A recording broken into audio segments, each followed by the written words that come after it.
Welcome back from Cheltenham to Dublin to West London. It's been quite a few days in Irish sport, and it could get even better as these young exiles hope to lift the Premiership Rugby Cup trophy, the first bit of silverware of this season. In their way, a very, very good Exeter Chiefs side, full of well-known names, full of young talent. It's going to be an absolute belter. You can watch it all unfold in the company of Topsy, Benny and Ali Eakin. Thank you, Craig. Afternoon, everybody. Welcome to Brentford. The first domestic trophy of the season up for grabs the day after the night before. If you're of an Irish persuasion, it has been a busy old week, hasn't it? Cheltenham Festival, Paddy's Day, the Grand Slam in Dublin, and of course the Exeter Chiefs here to upset that green-themed narrative. London Irish, in keeping with the theme of this competition, captained today by an academy graduate in Jack Cook, skipper for last year's Cup campaign as well. Missed out on selection for the final, though, a year ago. He starts at blindside, a little bit of experience alongside him in that back row. So'otala Fa'aso'o at number 8. Hihenya and Munga amongst those other pack members with lots of Premiership know-how. O'Sullivan and Atkins at half-back. Will Joseph providing those classy midfield touches, and we learned to keep a close eye out for Michael Dykes, a hat-trick against Sarries in the Cup and on his league debut against Harlequins. Ricky Pello's Chiefs are led by their hooker Jack Inard, a double try scorer the last time Exeter won this trophy back in 2018. They have some heft in their tight five with the likes of Schickerling and Williams, and in Chris Chunza they have a dynamic flanker who has something to prove after being left out of Wales' final Six Nations squad to play France. Young half-backs in Tom Cairns and Ewan Jenkins, some Irish exiles in Chiefs colours in O'Loughlin and O'Brien. Dan John has shown flashes of his potential on the wing. He's a late inclusion from the bench. And Tom Wyatt, exceptional in the semi-final against Sale. Really well organised and a strong running fullback. So decent numbers expected in, and some travelling fans that have rattled their way up the M5 and the M4 this morning, and perhaps one or two slightly sore heads, potentially. So finals day, always just that little bit different. These two battling it out for the Premiership Cup trophy. There it is. There's the prize on offer. Chiefs twice winners of this cup in its different guises over the last couple of years. Perhaps this year carrying just a little bit more significance given the massed changes to their squad and the rebuild that's underway at the club already, and of course will continue all the way through the summer. It's been an inconsistent season for Exeter, but they are still in the mix on all three fronts, and today a key part of that. Jack Inard, their skipper. Irish beaten at the death in last year's final here, or rather undone by the quirks of the system. A draw with Worcester, if you remember it, beaten on try scored after extra time. Not sure they will have remembered it.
In their pink-purple strip.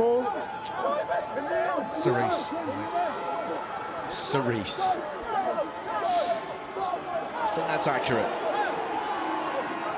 And a first bit of energy injected here by Chawatama of London Irish. Fished out and sent on their way. Adam Leal is the man with the whistle this afternoon. Keeping a close eye on the Chiefs offside line. And Hugh O'Sullivan gets the ball away. Try last week on his first Premiership start against Sale. This is Wyatt for Exeter. Very lively in these Premiership Cup matches. And Chris Chunza driven backwards, but we're hoping to see lots of him today. Perhaps in tandem with Russ Tuima, who's been influential in this cup competition for Exeter. Big tackle on the gain line, though, from Caulfield and Fa'aso'o. It's a late shot on Mike Williams there after he managed to tip that ball on, but the referee's happy.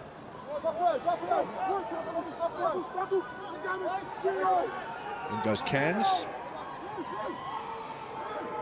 Driven up by Mike Williams. Playing for his fourth Premiership club. Cairns, 20 years old, an Exeter University student. Once again, sending it aerial, where it's taken in by the Irish skipper, Jack Cook. Mentioned the disappointment for him of missing out on last year's final. Chunyamunga sets this one up. Hold in front, stop. And Atkins drives it back downfield again. Hop and a skip. Ken seeking out those spaces. Here's Jack Dunn. It's one of those Irish exiles playing for Exeter this afternoon. Not making too much headway through this Irish defensive line at the moment. Most teams would have kicked it away by now, wouldn't they? But Exeter very, very happy to go through multi-phase in the middle of the field. They're a possession side. There they are, and it just looks like just trying to test out the Irish defence. You know, Irish coming in with a lot of those big double tackles. Exeter having a look for a few phases and then deciding to kick after that. Michael Dykes fielding.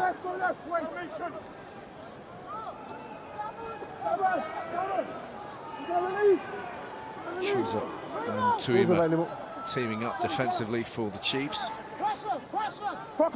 Okay, use it, please. Time and chase, please. Outside, lads. O'Sullivan measuring this up. No Ben White, of course, involved with the Scots, and fired away just about by Stokes. He's got a great connection on it. Picked up by Cairns and fed out to Wyatt, who's going to take it on. And he's going to straighten brilliantly through the hole. Drawing the man, needs some support. The line was being run by Hendrickson. He clings on Wyatt. What a break that was. Driven up now by Mike Williams. First time ball in hand inside the 22 for Exeter. Not now, you've done for feet. Fished out and fed on, and Schickerling is the target man. Wyatt, the provider this time, with an advantage. Advantage offside, number 10. Schickerling. It's Jacob Atkins who strayed beyond the offside line. Chunza uses that inside ball, and Tuima afforded a little bit of space. Hendrickson now. The impact's coming thick and fast. Irish having to take care of business on the gain line, and the whistle is blown finally. You're running back towards an injured player, number 10 offside. Well, a big lift there for Exeter, but London Irish looking to run from their own goal line, and it just affected their kick chase slightly. Will Joseph was expecting the kick earlier. He had to backtrack, which then meant it was a really slow kick chase from London Irish. Gave lots and lots of time for Cairns to pick out the runners, and boy did they take advantage of it. And also in the ruck, London Irish had so many men on the floor as well, so they actually kicked away where most of their kick chase was going to come from. They had three in the back line, but nobody actually inside. Okay, lads, water off, please. All sorts of space. And as we've seen from Tom White in the last round, he'll counter-attack when there's space to go. Water off, please. I'm going to wait till they're ready, so hold, please. Jack, happy? High-class break. Man of the match in the semi-final against the Sharks. Duel registered with the Cornish Pirates as they tuck it into the corner.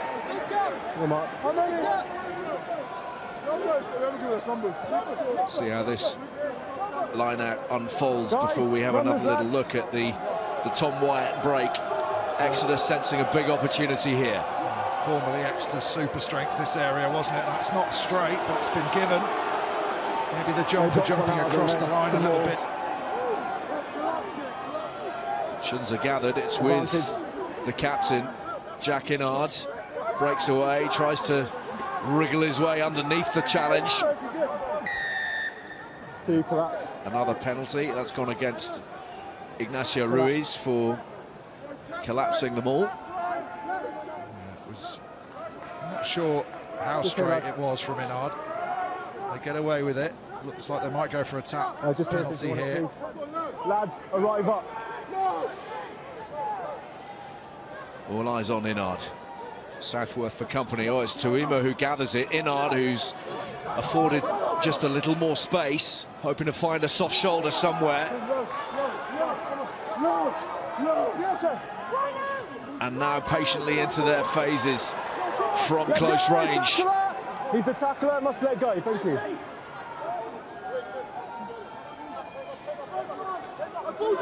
Agree, ball is out. Jack Dunn sets off. He's only a matter of inches away. Chunza close as well. And forwards. Credit to London Irish there for that defence, because looked for sure that Exeter were going to score on pick and goes, inches from the try line.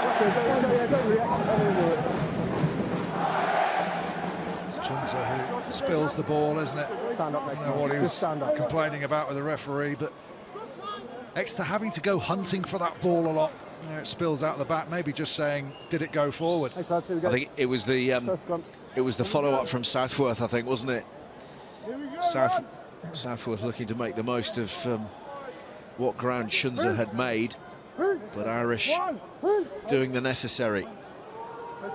Saw a bit of variation on that tap penalty move from Inard. I just wonder with Exeter whether they need to have a little bit more variation on their pick and go game. We're seeing teams use that tip on pass and just stress defences, because at the moment, with that ability to fall over backwards over your own line and get the goal line drop out, Exeter's old real strength of that pick and go game's not being as effective as it used to be. That's a big old shove from the Irish pack. It's drawn the penalty, and a statement scrummage from the Exiles. It was a scrum that served them really well in the semi-final. On the 5, please. Got a lot of pressure, and you can see it there. Tight head, lost shape and stood up. You could see immediately as Hihenya dropped and went on the snap of the put-in. Schickling's right shoulder just lifting up. That shoulder that Hihenya got right under his chest, and as the referee said, lost his shape.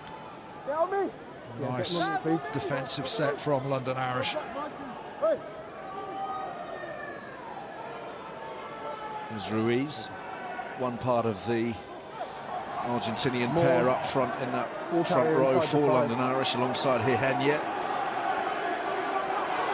And the drive is effective. And they've got another penalty here, London Irish. O'Sullivan fires it out. Cheeky little flick from Hitchcock. They've kept it alive, popped it over the top. Horrible bounce for Stokes to deal with. Big fend though.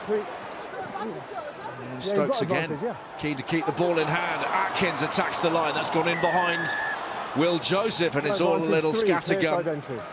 And they'll come back for that original penalty. But the intent obviously is clear for all to see. Well, you can see it. They had penalty advantage, so number 3, you're happy that they tried to have a go. Of course, a bit loose. You almost thought one of those bouncing balls might go favourably for London Irish there, but again, really good from the forwards in particular to go from 5 metres from your own try line, scrum penalty, into line out, more penalty. I mean, looks a bit comical as you're replaying it back. Just saw Hendrickson trying to lead that charge up, just getting slightly ahead of the rest of the line. It was almost an arrowhead formation. If London Irish are spotting that, they're trying to just hold on for a fraction, almost use a fend and then offload behind the player that's out of the line. I'd say the other really great thing about what we've just seen there, a little snapshot from Irish, is that DNA is running all the way down through the system, isn't it? That desire, the ambition, the adventure. Every single person that turns out for London Irish is imbued with that message, isn't he? That's a line out that's gone awry, and Inard has given that everything, and Schickling is motoring. Look at him move up the field, overtaking all sorts, and Stokes under pressure as he clears. Brilliant from the front row of Exeter. Hooker and tight head leading the charge. Beautiful spiral kick right down the middle of the field from Inard as well. Gets maximum distance. And because London Irish were expecting to attack, no one back there, and they do well. But really good from Hendrickson to get up with the quick boys from the front row as well. Well, the Exeter line out this time is stolen. And here's Ruiz. Tackle still made. Capped a couple of times by the Pumas. Quite in the same bracket as Creevy. Kick pass from Atkins to pick out Dykes.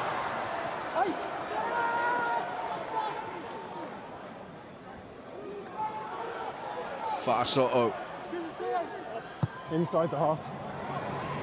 O'Sullivan looking for that angle. Not quite what he was after, and into the in goal for Exeter, Wyatt. stop in front. And a left boot that has only picked out James Stokes. Joseph in a little bit of space. Well connected Exeter defensive line though. Atkins, Ruiz, challenged by Tuima and clung onto by Dunn. Ihanya. London Irish supporters convinced that Exeter a little bit overeager in their defensive operations. Over the top they go from Hitchcock, and here's Williams. O'Sullivan, Shawatama. Atkins, Stokes, that was held back nicely, but Hitchcock just overrunning a little bit, and then he's fired that in advance of the man, so opportunity missed. 3 or 4 offside. Well, there is a bit of space out there for London Irish. Comes to disappointment with the forward pass, but a couple of examples here. This crossfield kick, so if Exeter are going to blitz and come with huge line speed, they are going to leave a lot of space in those outside channels. Wyatt does well to come over and make that tackle, but we've seen twice in that passage of play London Irish being able to get to those outside channels. So it's clearly how the Chiefs are going to defend.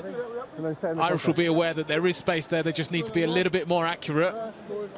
Even then, at the very death, there was even space there as well. I just think it's good line speed. If they're clear, we'll go after them. Cheers, Jack.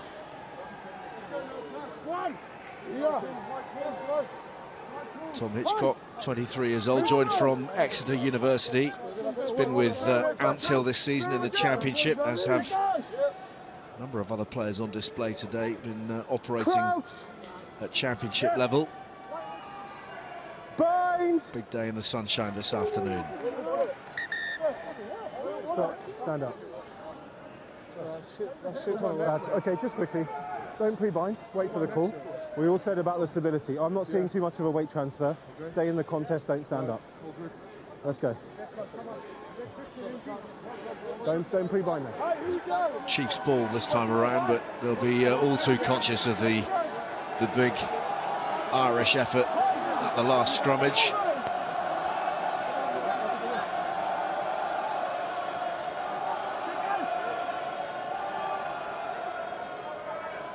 Crouch. Bind. Set. And again, Exeter under a huge amount of strain. It's another scrum penalty to London Irish. These are gathering issues for Ricky Pello's men. Yeah, you just want to look at the collective timing, the synergy of it from London Irish, the sink of Chawatama, but it's a flat back right across that front row. They all sink together, and it's a huge snap movement. And then the leg drive of Ihenya on that far side, as soon as he feels a slight twist from Schickling, those legs start accelerating and just spin Schickling out right in front of the referee. Yeah. On the line, I've just heard the voice of our TMO Rowan Kitt, who's just suggested to the referee Adam Leal he should keep an eye out for Josh Caulfield. No goading. The goading has been noted, and it needs to stop. In the meantime, Irish pressing, and it is Caulfield who gathers it in, and this drive looks really meaningful. First time they've had ball in hand in the 22 there, flying onwards, and Ruiz crashes over for the first try of the Premiership Cup final. It's gone to the Argentinian hooker, and London Irish lead. Well, the difference between the two sets of forwards at the moment is just that slight snap that London Irish have in everything that they do, that explosiveness. No shortage of strength from Exeter, but as soon as they land, the legs start pumping, and it's not perfect. They get separated a little bit, but because they've caused chaos by going so quickly, Ruiz just puts his head up, has a look, and plots a route to the line. There he is, not backwards. Almost scattered bodies everywhere, and he runs through. Mate. All clear. Cheers, Kitty. Thanks, John.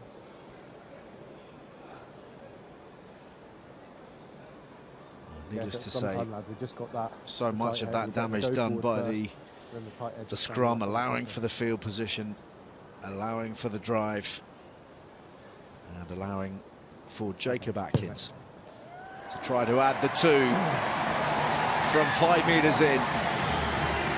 Neatly done, and London Irish lead Exeter by 7 points to 0, 15 minutes gone. They definitely have the forwards to thank for a lot of the good work that's gone on in the opening 15 minutes. As Benny said there, that forward momentum just splinters the whole Exeter pack. They think one pot of forwards is going to go over. Ruiz spins out, and he gets over for the try.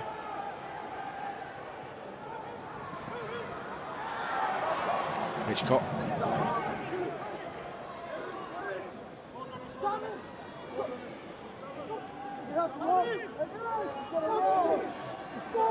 Thank you. Always slow ball, and he's doing a great job to Wriggling get out. free. Well done, Chris. Sullivan with the clearance. Wyatt waiting.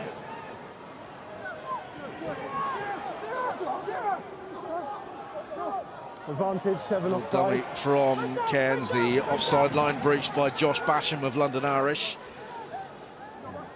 Chiefs with something of a free shot, driven up by Aidan Davis. The ball surely out there. Still got penalty advantage. Hendrickson, double pump on the ball. Forwards from Dan John, back for the penalty. No advantage, 7 offside, cut down the options. That was Josh Basham. Made the tackle and then just didn't retreat quick enough. He was getting up off the floor, but as you can see, it's a good chase line. He makes the tackle, then just as he's getting on his feet, just gets in the way of the scrum half.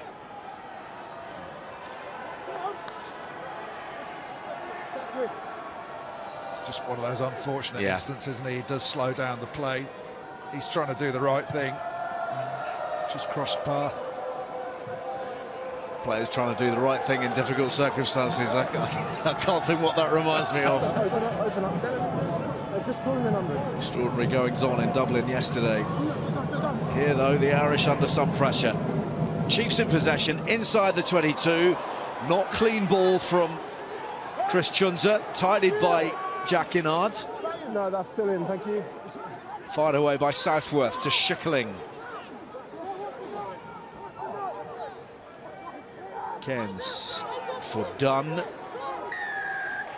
And sealing off, coming off their feet. It's Chunza, I think, who's been singled out by Adam Leal. There's been a couple of rucks where it's been a little bit borderline. I think Adam Leal just may have noted those, and it's something for him to keep an eye out on. But certainly the accuracy, it's going to be a little bit careful with the height of that challenge, but the accuracy from Exeter is what's killing them at the moment. We saw them down on the try line. Came pretty close, but again spilt the ball. Clearly straight ahead or coming. Exeter just asking about that contact there from far, so clear. And the TMO has had a look, he's happy.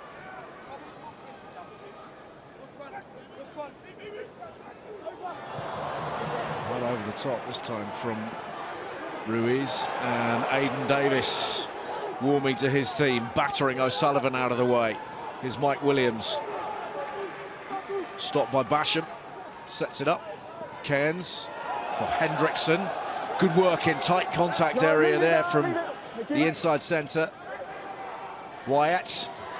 Tiny chink of light for Dan John, who keeps it alive nicely. Here's O'Loughlin, former Leinsterman. And there's another one in Dunn. He's lost it, though. Stolen by Chawatama. Counter-attack is on Advantage over. for Irish, sent forward by Ruiz. Hurtling up on the outside is Dykes. And testing times for Exeter, but touch is found, the flag is raised. Nearly inch perfect from Ruiz. Looked up off the turnover, saw the place, and nearly an inch perfect cross kick into that space. It was a better attack from the Chiefs, but again, just that slight inaccuracy in pass, which puts pressure on the ball carrier at the contact line, and then Ruiz, as you said, Topsy, that sits up on the second bounce nicely, and I think Dykes is going in there. Had the pace, had the slight head start on it. Now the inside ball, absolute peach for Tuima this time, and the handling is good here from Schickling and Hendrickson. And then a big old collision in the midfield on Ewan Jenkins. Great read from Joseph. Doesn't step in there and treads water and waits. Exeter pick them off and at least make a lot of metres.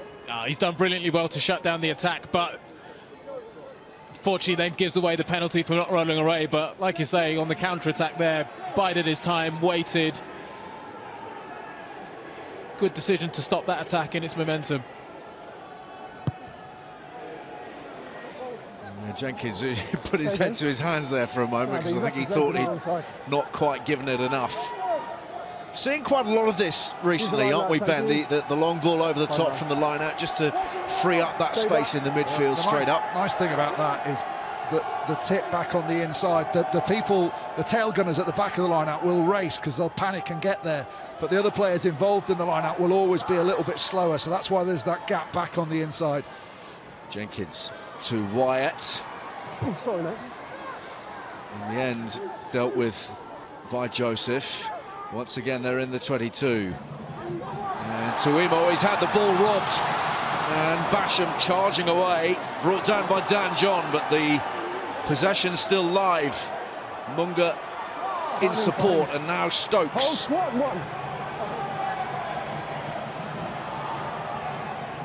Jenkins. O'Sullivan. Hold on now, he's run 5 metres. Attacking that 5-metre channel. And the ball coughed up. Just brilliant from Chunza. We talked before the game about these sort of involvements in his development as what could be a very special player.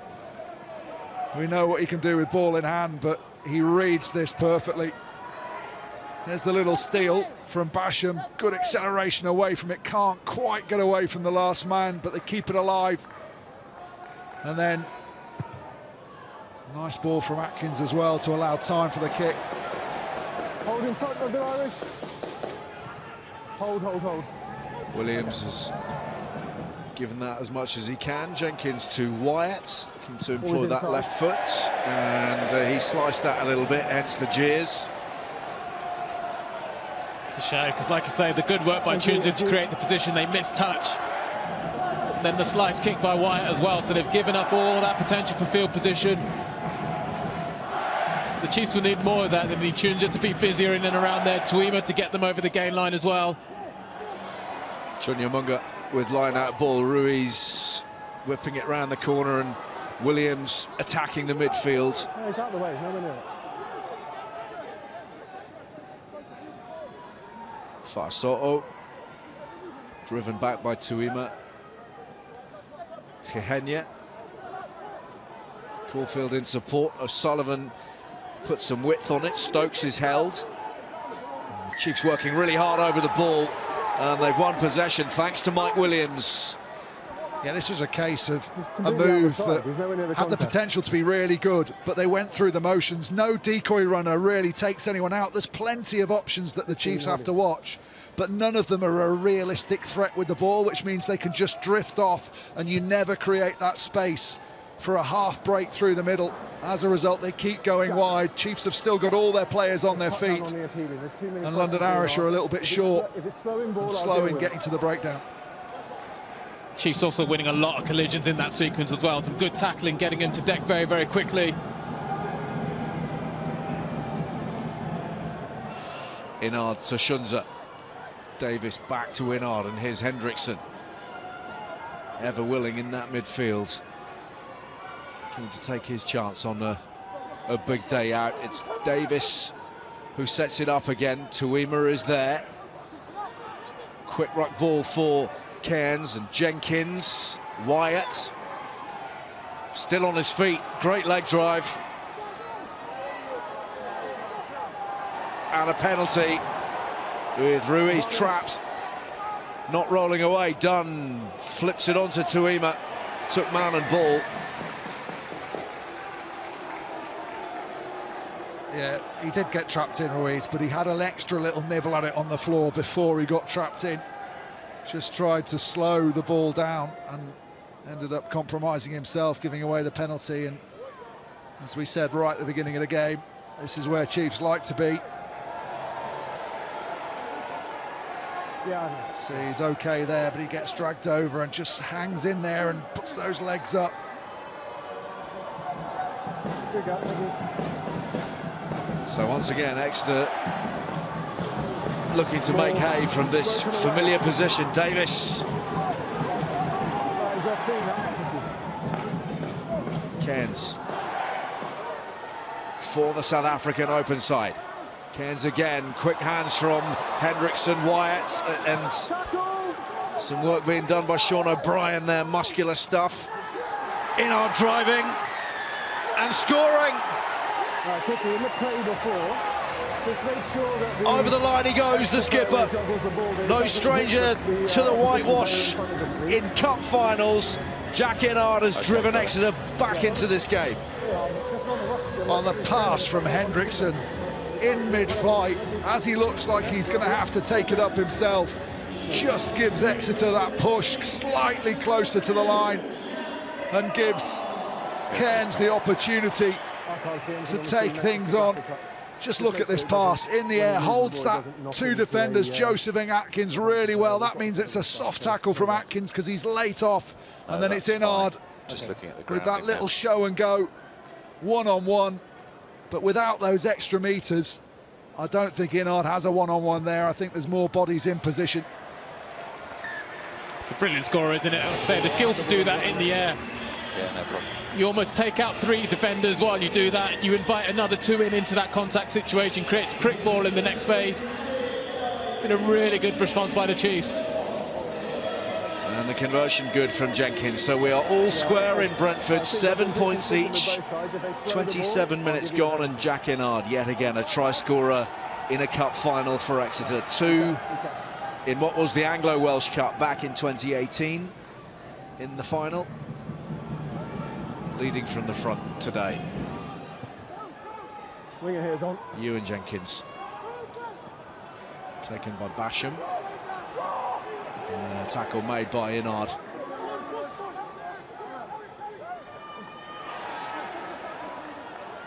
Jack Dunn coming flying through, applying that heat to the Exiles. Atkins, kick pass again, looking to pick out Dykes. It's just too far in front. It's such a shame because you cut those 2 crossfield kicks together and you get exactly where Dykes wants it. This time just slightly too far ahead of him. The first one had him standing still waiting for it.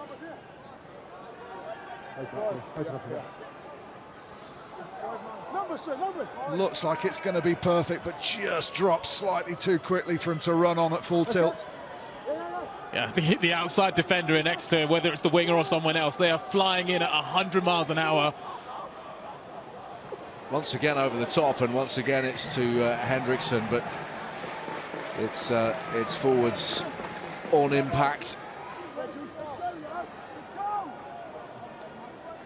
He's a player that Exeter have had very high hopes for a little while now, and of course the centre pairing has broadly over the years been made up of the likes of Devoto and Slade, Sam Hill of course back in the day as well, now Solomon Akata, and he's had to just be patient, be patient, be patient. You just feel he's a good run away, a good run of games away from really cementing a spot. Yeah, and it's a key position for Exeter because of how they play. So, you know, because they have a lot of high possession time and because they're quite physical, quite confrontational, they like their 12s to be that go-to man as well in the midfield, to carry hard, to be direct.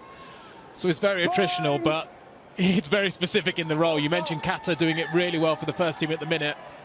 Yeah, really clearly both pre-engaged, lads. Just a little step this way, please.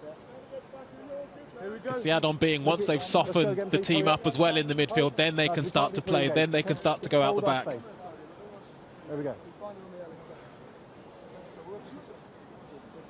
You're right. When he first burst onto the scene, I mean burst, because he's such a powerful ball carrier. We were all thinking, yeah, this kid's got something. He could really light up, particularly, as Topsy's saying, with the way Exeter play. Just hasn't quite happened for him, but again, Crouch! just needs, as you said, that run of games, that run of confidence, and keep those errors down. The scrum penalty this time goes Exeter's way. You fold it down. It's gone against Hihenya.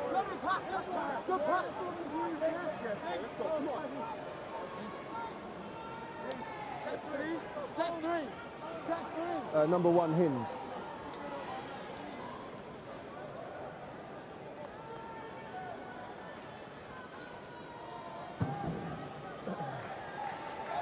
Hihenya just guilty of hinging at the hips. First one that's gone against him, Schickling will be a lot happier. Yeah, you can see, immediately folds down.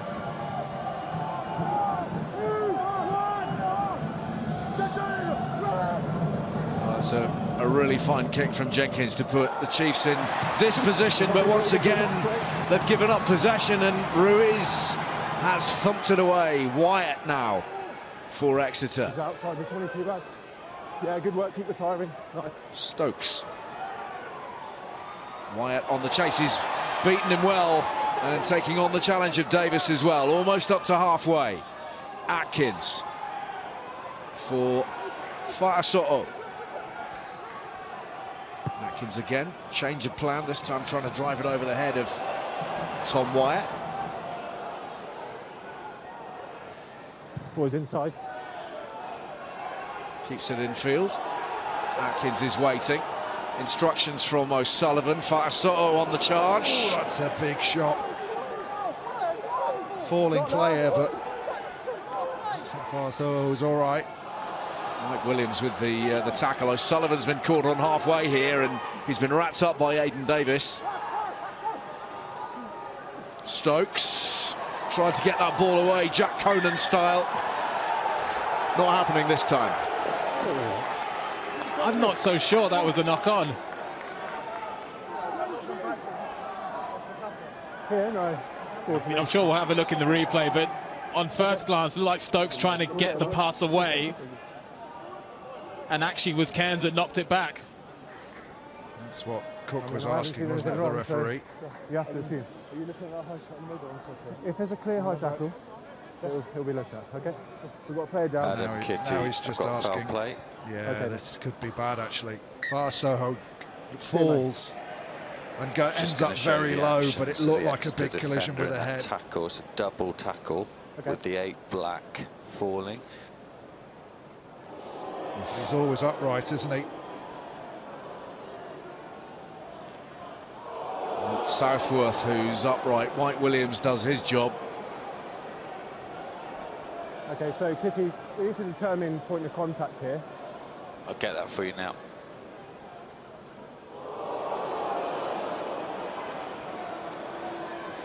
Could be in trouble here, Ben, couldn't he? He just hasn't dipped. Yeah. Problem is, he's got a player on his inside. Straight to face. Okay, mate. So I'm not seeing any significant dip here. There's certainly no relevance to that. Kitty, so can we just see it in real speed? The only mate? thing so what I want to judge is is he's not moving forward. The players coming to him could be the only mitigation. It is a wrap. Rather than dominating through Real the tackle. speed, yeah.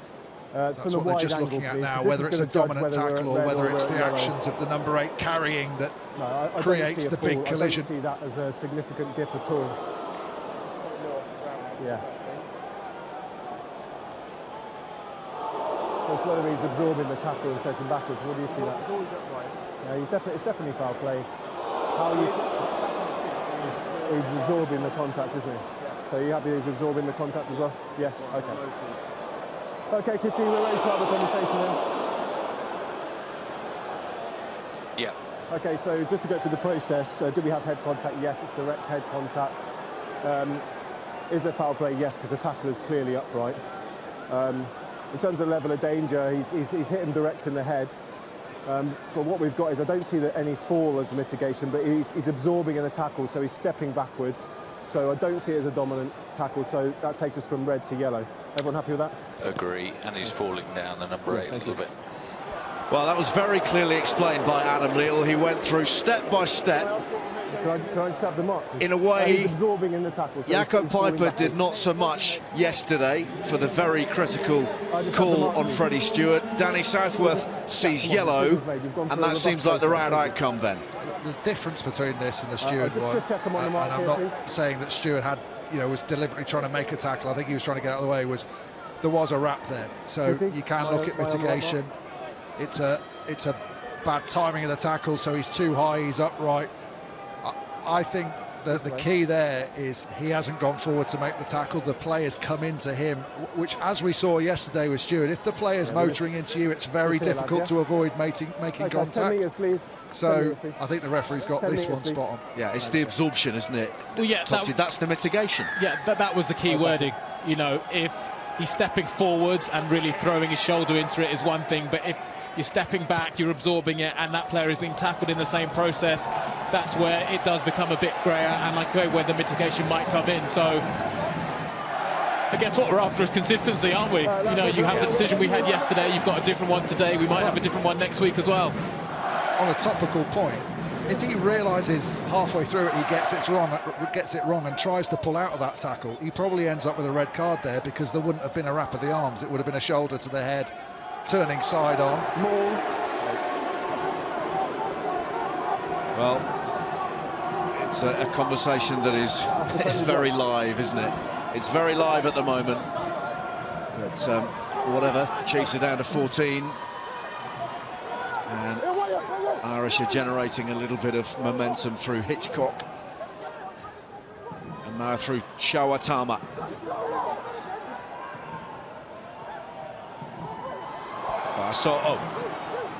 Tries to free up the arms, bit of width on the ball here, trying to stretch this Exeter defence. There's a penalty given up. Taken on by Chunyamunga. Ruiz holds it back for Atkins. He did so well to get that kick away. Up goes Cairns and holds on. So back over the other side of the field for that penalty. Well, Matt Williams was out there for a long time, desperate for that crossfield kick. Understood that the Chiefs were under pressure, especially from the penalty advantage. Jack. So, please. Tunes are there, just trying to do his best to slow that ball up. It's a great take, isn't it? From Cairns. Under real pressure, he's got no line of sight of the player that's going to be competing with him, just gets his hands up and does enough on the floor. He's also giving away a fair bit in height there, Topsy. Yeah, he is. Well, initially he went to fly in, but then all of a sudden he realised that there was a threat outside of him to be able to turn and react and get up as well. He's done really well, saved his team a try.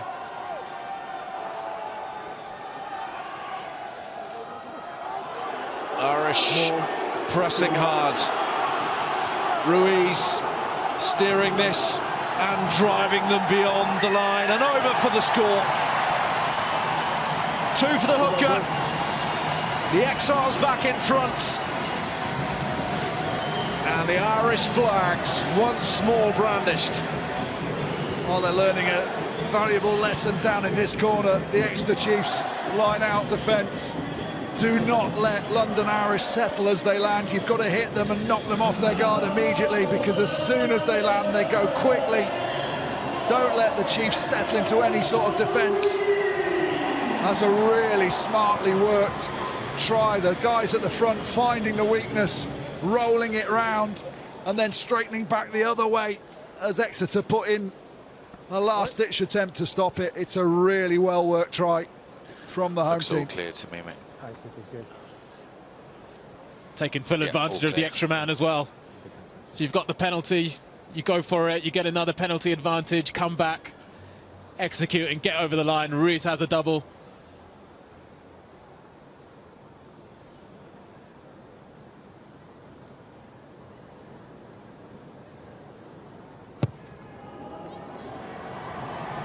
just curled that in beautifully. Jacob Atkins and London Irish with their extra man lead Exeter by 14 points to 7. It's a weekend for the Irish hookers, isn't it? Dan Sheehan, Rob Herring, and today, albeit an Argentinian by birth, Ignacio Ruiz of London Irish.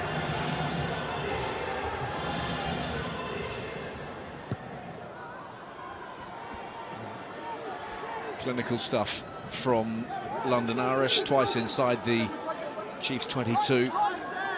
14 points to show for Use it. it, please. Chunya Munga.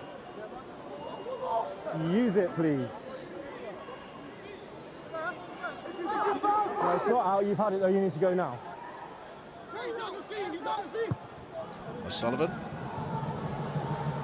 Wyatt, right on the touchline, doing really well. Oh, he's so strong in the contact area, isn't he? The initial fend just gives him space to get the legs working. It's like a proper prospect. And ball secured by Chunza. This is Tuima. Davis holds on. In goes Hehenya. He's been driven off the ball and not rolling away here as well, so a penalty given up. A little bit of afters. That's enough. Don't go in, don't go in. Doesn't look that keen to back away, Facundo Hehenya. Well, I think he would have been rewarded, but it was Jacob Atkins. Number 10 is affecting the clear out. He needs to get out of the way. Just you can see there, Jacob Atkins laying on the floor on the far side. Jackal illegal, but number 10 affecting the clear out. Shot at goal. And a shot called here for Ewan Jenkins. Let's have another little look at Tom Wyatt. The work in confined spaces really, really strong. Tying in 3 players by just getting that extra couple of metres at here. Atkins in there. Yeah, maybe just affects Dunn, doesn't he, as he comes in. Can't get the leg drive over the top. Henya's got clear line of sight to the ball. I'm not sure Dunn would have been able to shift him, to be honest. But referee's so hot on that player clearing the contact zone. So Ewan Jenkins, who has kicked 19 of his 21 from the tee for the Exeter Chiefs. Outstanding percentage, sends this on its way and drives it straight through. So Exeter back within 4 with just a minute or so to play in this first half. And any points garnered whilst playing with 14 extra special, of course.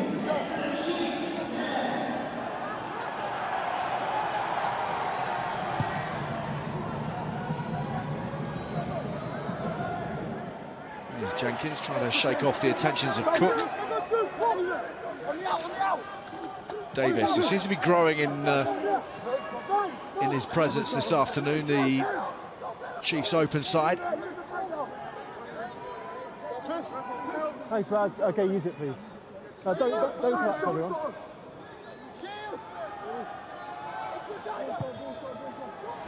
Cairns just got underneath that. He's taken it into touch, but it's not entirely what he had intended. It gives Irish one more crack before that half-time whistle. That's it, you can see him looking to the heavens. He knows that one needed to go nice and long. Gives Irish one last opportunity. Interesting to see now, do they peel and look to find that space in the wide channels, or do they stick to what's working well for them and keep it in the forwards? Ruiz to Cook. Transferred from Fa'asoto back to Ruiz, who's wrestling with Schickerling. And he's clinging on for all his worth, and now he's popped it away, very dexterous. And the ball is wound up with Hendrickson. Just one offload too many from London Irish, and it's back in Exeter arms, and for a minute Schickerling thinks he's got a crack at going the length. You can't tackle a player from the 4. Number 4. Well, that's Josh This Caulfield, time if you tap it first.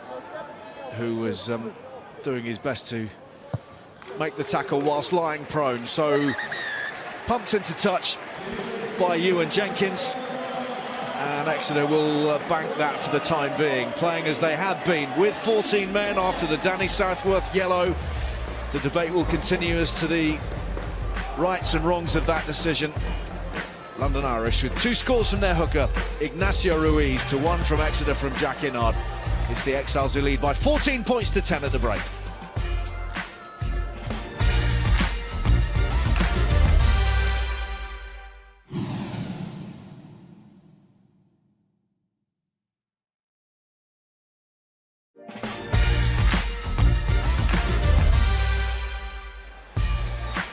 London Irish lead 14 points to 10 in this Premiership Rugby Cup final in West London. Second half to come very soon indeed. Exciting news for you. We got the first round of a brand new MotoGP season coming to you next weekend. Round 1 in Portugal. It all starts on Sunday at 1:30, but it doesn't. You got to watch on Saturday too, because not only will you have qualifying, you will also have these new sprint rounds. Brilliant stuff, really exciting. Usual chaos, all live on BT Sport. Not only that, oh no, we have 15 live Premier League games in April. It also includes Man City against Liverpool, that's on the 1st of April, and Man City against Arsenal, that's on Wednesday the 26th. So lots coming your way. Well, in London Irish, they're lucky enough when you lose one Puma international hooker, well, you bring in another one. Ignacio Ruiz, 2 tries for London Irish. This is the second one on 35 minutes. It made it 14 points to 7. Chiefs back with a penalty. Tied all game, 4 points dividing these two sides. Both of them very, very close to winning this trophy. And those lads, well, do you know something? It's just woken this lot up. This has been like a sporting Bloody Mary for the Irish fans after yesterday, and they're certainly enjoying themselves. All calm in the dressing room there. You can see James Stokes taking instructions. They're doing okay here. They seem to be in control. Josh, the stats say it's fairly level, but London Irish in the red zone just looking a bit better, aren't they? Yeah, it's been a great game. Obviously, the Irish have been a bit more clinical in that 22. Obviously, it's coming through. Obviously, touching on the pens as well, making the most of them. You know, they're putting them in the corners and the categorising on it, and it's coming through good. Josh, as a great attacking fullback yourself with the Exeter Chiefs, we know that's what we usually see from London Irish. We see them as an attacking all-fun side, but actually set piece has been strong, hasn't it? The pack are playing really well today. Yeah, the set piece is going really well for them. Obviously, set piece being so big in the game today. Obviously, a scrum pen there gets them back in the game. Obviously, Exeter on the front foot. Another scrum pen as well. You know, these scrum pens all add up, and they're so psychological on the forward pack. They can kick to the corner, and then, like you see in there, they're going to the corner and they're mauling it over. And it's beating Chiefs at their own game there, Josh. How's that going to hurt? Yeah, it's going to hurt. Obviously, they'll get talked to in a half-time changing to try and sort it out. But at the same time, you've got to bounce on that in the game and really sort out their situation. Yeah, you do feel that, you know, Chiefs are going to get themselves back into this, but they're struggling at times in attack, because London Irish defence has been fantastic. Their line speed is brilliant, isn't it? Yeah, the line speed's been brilliant. I mean, they've not really given their Chiefs boys much space. Obviously, early in the half, Tommy Wyatt making a few breaks, but you know, they're on top of it every time. They're always looking for the ball. They're also going at the ball as well and really being physical and dominant on the ball. You know, coming away with a few rips here and there, and then those little half breaks they're vital for catching teams off guard and getting on the front foot. So that's very much a deliberate strategy from Irish, do you think? In the tackle, targeting the ball, trying to get maybe a quick turnover and have a counter? Yeah, I think that's where rugby's going at the moment. Obviously, when you can turn over the ball in a counter-attack situation, it's very hard to get back for a defensive team. And Irish are doing really well at that at the moment. And obviously up front, being high tackles, getting off the ball and then bouncing and going and doing something else. So we saw a bit more old school Exeter Chiefs for the Jack Inard try. We're used to seeing this with you guys. It's kind of classic Chiefs, isn't it? Yeah, no, obviously very good. We've got very good hookers in the past going through the ranks, and you know, obviously with the driving mauls and the breaking off, you know, Jack Inard bounces on it, and obviously the work from everyone else to get him over that line is brilliant, and it's great to see. I mean, no panic stations yet, but you felt London Irish kind of were in the ascendancy, scoreboard perhaps not reflecting that? Yeah, no, look, it's been a great game goes so far. I think obviously Chiefs come out firing in the second half and try and get some points back on the board, keep that pressure on.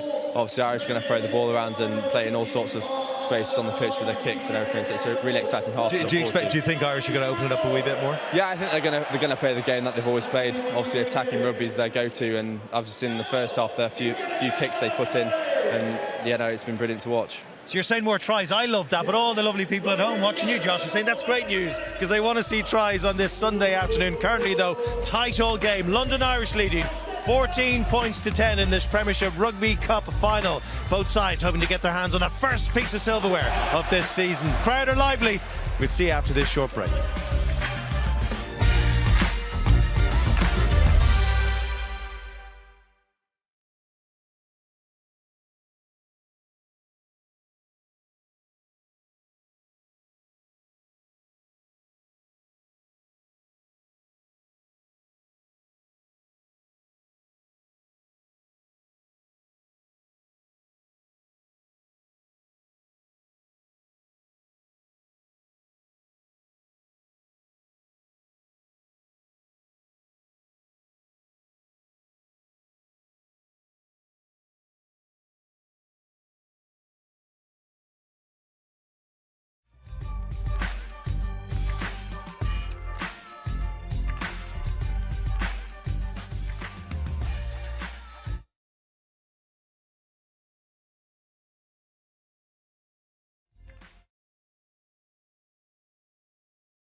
London Irish lead this cup final 14 points to 10. The crowd in fine voice after all their success yesterday, but a tight old game here. Just to give you the heads up, Fight Night Live coming your way Saturday night, 7:45. Oh, a real Irish theme here too. Heaney against Flatley.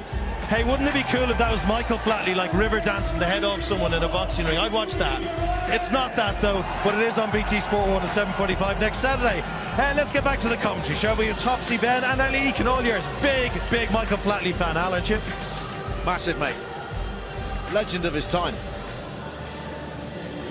So Irish with a little bit of work to do to get this over the line. Exeter will be coming back hard, you would assume, particularly when the remaining minutes of that yellow card elapses for Danny Southworth. And if you look down the two benches, arguably it is the Chiefs who have the greater options, the potentially more impactful options. Okay, use it, please. London Irish have been very clinical in the important areas of the field, and they've had the advantage in the scrum as well, as we know. This is Stokes. Caulfield ships it on, and the man who's touched down twice already this afternoon, Ignacio Ruiz, muscles his way to halfway. Caulfield, lovely ball over the top. A bit of space for Dykes. Hasn't had too many opportunities so far this afternoon. O'Sullivan for Caulfield again, former Chief. Spent some 4 years with Exeter, Josh Caulfield. Atkins. Joseph to Stokes again.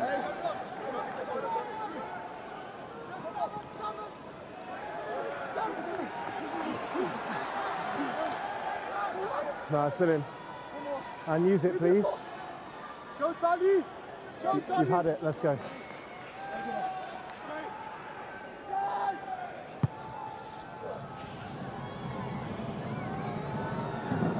Well taken by Rory O'Loughlin.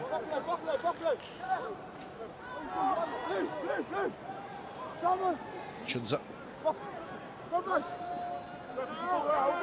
Only a handful more seconds to elapse on the yellow.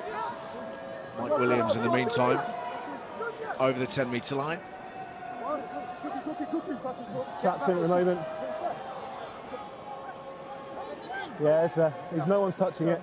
Okay, slow ball, use it now, please. Hold on.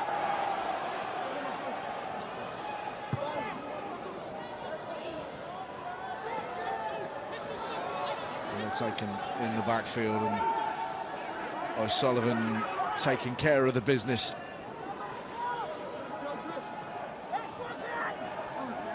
Fasoto driven back. Okay, use it, please. As we see so often, this aerial battle over the middle third. Each side waiting for the error or waiting for the potential counter from Tom Wyatt in this instance. O'Brien, oh, well, where's he? He's fired that into next week. Got the driver out on that one. Well, it probably felt pretty good off his boot, but it's gone directly into touch, and they've obviously lost a huge amount of ground as a consequence. Southworth back with us, so Exeter restored to 15 men. a shame as well, because talking about the kick battle, that's almost what you wait for. You wait for the chase to get a bit lazy, for someone like Wyatt to say, right, there is space, I'm going to run, and then you take advantage of it. The kick was bad, of course, but the execution, the idea, really good. Dykes slipping the net, driving it onwards. O'Sullivan in support, but it is very well dealt with by Tom Wyatt. Okay, use it. And Exeter reset through Jack Inard. Wyatt taking a little while to get to his feet. Looks like Aidan Davis is down on his haunches as well. The ball is loose. Irish have it, and Stokes is enveloped in the tackle from O'Loughlin. Irish, as we know, have been brilliant at converting their chances in this area of the field. Whipped away. Joseph trying to wriggle forwards. Sullivan, Chawatama, busy in that midfield. Ball dislodged. Just knock on field. Just to knock on this. I think it's a deliberate jumping over the ruck. Passes forward, so it won't be more. But Yeah, having a look at that. good play from Irish. They managed to win their own ball when they were isolated on this left-hand touchline, which when Exeter were a bit short. And I think if this ball comes out from this ruck, Irish have numbers on the right-hand side. It's here if you can see Swimmer it. dives through. Oh, I think that right hand looks deliberate to me as a scrum half's trying to throw past the ball. If he hits the ball.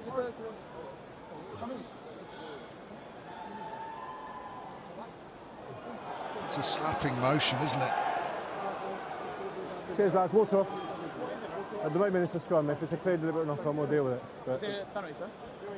no, it's a scrum. Knock-on.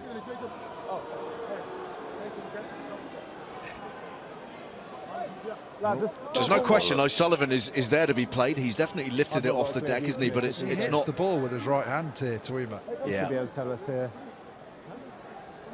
There. He's not. Yeah, it is on the ball, mate. He's not gone for the player. Yeah, which is where the difference, arm and ball, are a massive difference between legal and illegal. He can't do that. Happy it's nothing more than that. Yeah, mate, it's fine because it's slow ball anyway. It's not I killed think an it's attack. cynical. Okay. I think London Irish had numbers down that right touchline. TMO just asking the referee if he was happy that that was enough. Referee decided it was a slow ruck, so maybe Exeter had matched up on that far It side. took a bit of time, but just trust us to get there, please. Sometimes it takes a bit of time. Yeah, potentially a lucky escape for Russ Tuima. Question now whether Jacob Atkins can make him pay for it. It's a straightforward effort from bang in front of the posts. And London Irish extend their lead, still within a converted try, but they lead 17-10. 5 minutes gone in this second period. And they potentially could have had more as well. If you go back to the Dykes line break, he's got Hugh O'Sullivan on his left-hand side. Opts for the chip. I think if he keeps that in hand, even if O'Sullivan doesn't get there, I think there is more opportunity to score. Hitchcock for Irish. Use it, please.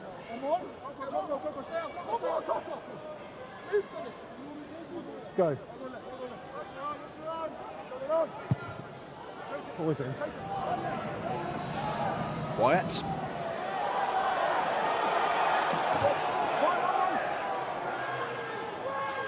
Davis. Yeah, ball's exposed and And he's the got ball his was hands out. on it. Chawatama was ready and waiting. And Tom Cairns is being thrown around like a rag doll. Done for Exeter, just getting them back on the front foot. Jenkins flat to the line. Southworth bundled. Cairns again. Hendrickson. Injection of pace and now some power from Tuima as well.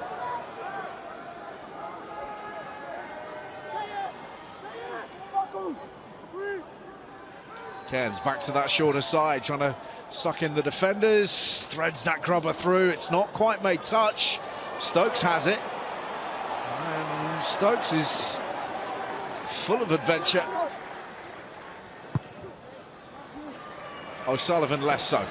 Stokes has done really well to get out of that corner. Looked like the ball was actually going to dribble out, but the bouncing rugby ball, it stays in. But he manages to tiptoe his way up the touchline. Just see, you think it's going, takes one last bounce infield. But good there by Stokes just to get away from trouble.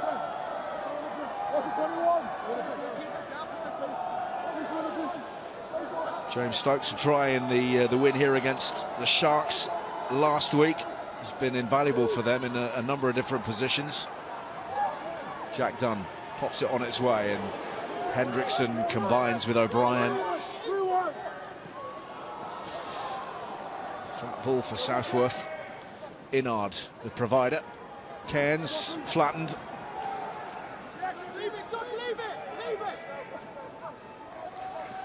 Schickling. Oh, feet now. He's off. Yeah, he's left it. He's left it. Thank you. By Fasoto. Wyatt. Hendrickson.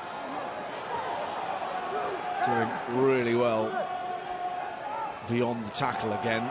Jack Dunn keeps it alive. O'Brien. Both Hendrickson and O'Brien coming more and more into this game, aren't they? Working in tandem, working as individuals. Southworth. Carried up by Cairns. Could do with some support. It arrives in just about enough time. Not entirely a slick operation. Here's O'Brien trying to get the handoff on O'Sullivan. Those phases that the Chiefs have been through to this point. Once again, they are inside that 22, and Schickling is taking the fight to that Irish defensive line. Basham equal to the task. Cairns looking for those holes a little bit more. Tuima. Cairns again. Davis. Excellent defensive effort to this point from the Exiles. Ready and waiting for what's coming. Tuima hit on the gain line, and Exeter operating behind it at the moment. A little bit of a mix-up, but it's fallen for O'Loughlin. He's still on his feet, on the bounce and swallowed up. Back in Irish possession, this ball. And O'Sullivan trying to pick off some territory, finding Jenkins. And down in the midfield, Stokes gathers. Inside. And a breathless passage of play comes to an end, and Rory O'Loughlin receiving some treatment. Stokes himself looks to be hobbling. Yeah, probably the Chiefs' best passage of play, that, wasn't it? Time off, number 1 London. Certainly for a while, attacking-wise, lots of phases, but they were dynamic, winning collisions. O'Loughlin almost got his hands free and just forced the offload, injured himself in the process. They just started to move the ball a bit more as well, an extra pass, which meant they're getting one-on-ones instead of 2 against 1, so they're actually able to win those collisions. And then there's a bit more space, the ball's a bit quicker, so we're actually seeing more of the shape and the pattern that we're used to. Balls in behind, options at the line. Just disappointingly, it all came to an end with the loose pass and then the pick-up by Matt Williams.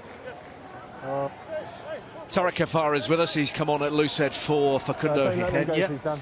Anybody who saw Irish last weekend will have seen his clean pair of heels for his first ever Premiership try. Terrific speed. A change at scrum half for Exeter as well. Will Beckinsale is on for Tom Cairns. 20-year-old at Exeter University.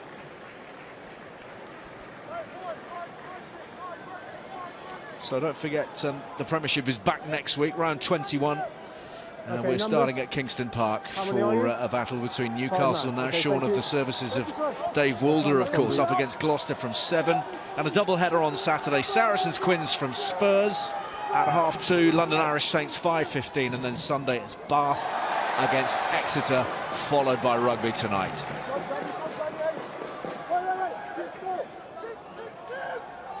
Use it!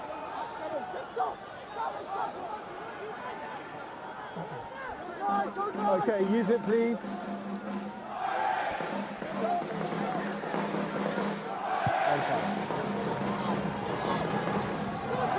Who's going to take charge of this? It's been claimed by Fa'aso'o and then spilt by Hafar. So Exeter will have possession. Great take from Fa'aso'o. Everyone else looking at each other. Little pinch at the line out, gets a hand up. Let's go.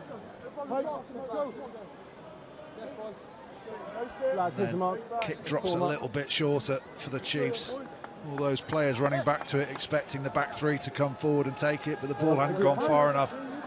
Fa'aso'o just taking full advantage, but unfortunately, new man Hafar spills it just when London Irish looked like they had a bit of an attacking platform.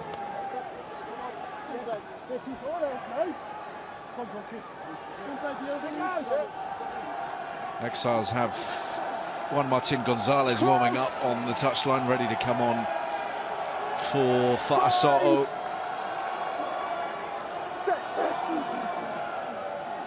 In the meantime, Chiefs ball. And Beckinsale feeds and gathers. And Hendrickson holds it nicely for the ball threaded through by Jenkins. What a kick that is. Excellent kick. Was he just inside the Irish half? No, 50-22. Oh, it was from within inside his half. It's a bit of a set-up play because the last time they carried, that ball goes to O'Brien. So this time, defence has to hold, and that just buys an extra fraction of a second to pick the spot, and doesn't he execute it well? Really clever play design. You can see initially from the setup, centre field, and because of the 50-22, Irish have to drop the wingers so deep. You open up both the kick and a run option. The fullback comes up, kick into the space. Stokes can't get across from the open side. Really well done. That change confirmed in the Irish back row. Fa'aso'o off, Gonzalez on. Yeah, time's off. Yeah, it's the hooker. And he's throwing the ball in, so we've... Exeter without Jack Innard at the moment, who's being attended to by the medics. There's Gonzalez, another Argentinian international of some repute. He's had a fantastic season, both for club and country. That's going to hurt tomorrow. The Exiles certainly getting value for money from the Pumas. You would imagine the Creevies, the Ruizes, the Gonzalezes of this world. Absolutely, there's a good contingent of them. And they've made a massive impact since their arrival. I guess Gus Creevy would have been the headline, but as you say, Gonzalez, Sinti in recent weeks as well, really adding huge value. And then Ruiz today with the 2 tries. Second steal. Sullivan with work to do. Onside Exeter, thank you. They're just having a bit more of an impact at the line out, isn't he? Vital steal, that one. Okay, use it, please. Very unfortunate turn for Exeter, who look to be so well primed. They'll have another stab at it, but from slightly further out. You know, I've just had some treatment. There's your mark. Not quite double top that, not quite at the top of the jump for Chunza. And that's the second one that he's just managed to jump late and get a big paw to it and slap it back. Good gap, thank you.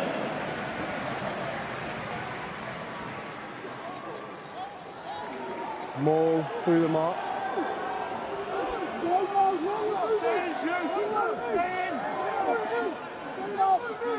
Okay, Pullman for Joseph in that London Irish back division. Beckinsale's waiting for the moment.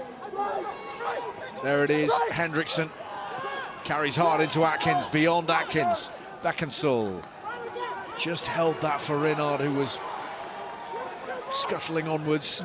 That's a better delivery, and Tuima over the top. Schickling takes man and ball. Good defensive work from Michael Dykes.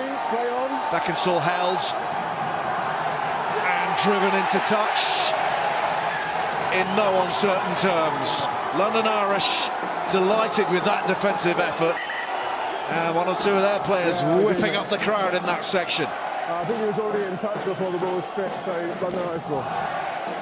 Well, Michael Dykes has done brilliantly here, because if Tuima looks to get this offload away, if he's not there to make that hit, there's men on the outside. So good decision there, and then he follows up, the ball is out. 3 and 4. Pressure on Beckinsale, and then collectively Have an argument that tackle's completed there when they drag him out, the knees are down. The referee allows them to use that momentum and keep going, keep the drive, and it's a big moment in the game in terms of psychology and getting this crowd whipped up. Now then, the Chiefs bench brought into action. Kirsten arrives for Mike Williams and Yosefa Scott for Schickerling. Yeah, don't change this arm though. That's defended once.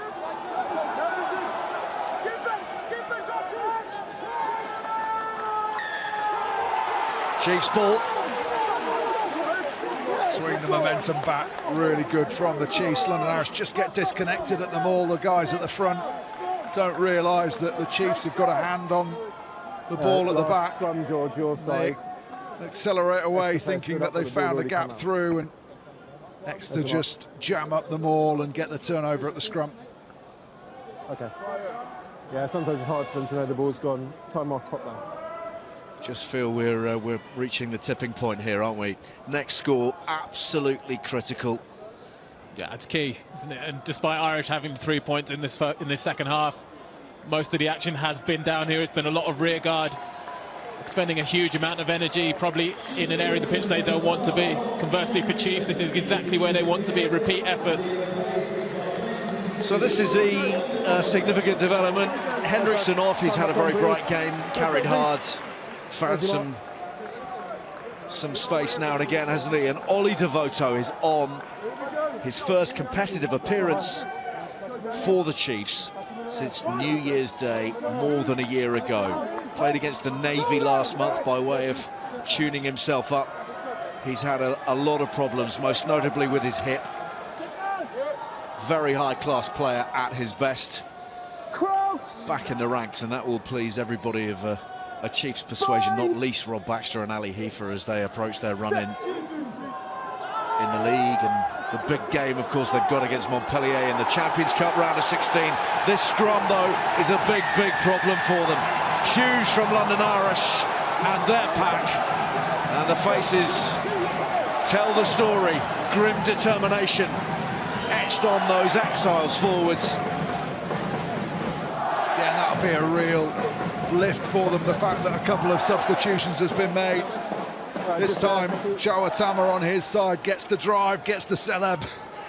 Big celebration going before the referee's even blown the whistle. He knows it's coming. Ruiz in there with all his power and ballast as well. Yeah, a very, very animated Chawatama.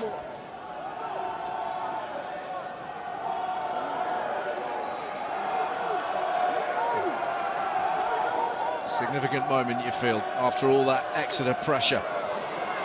Chawatama seizes it for Irish.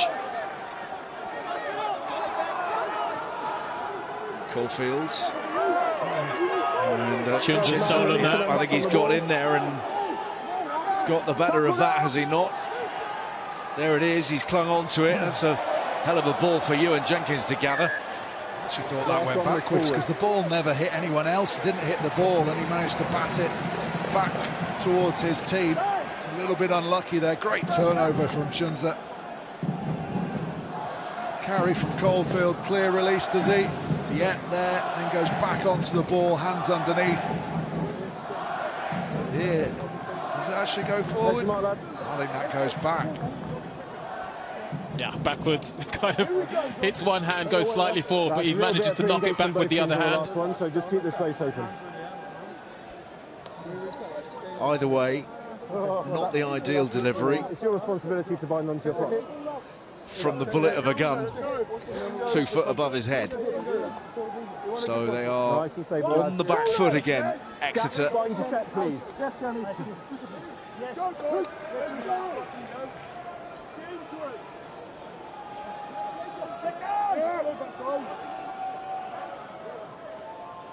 Crouch! Bind! Set!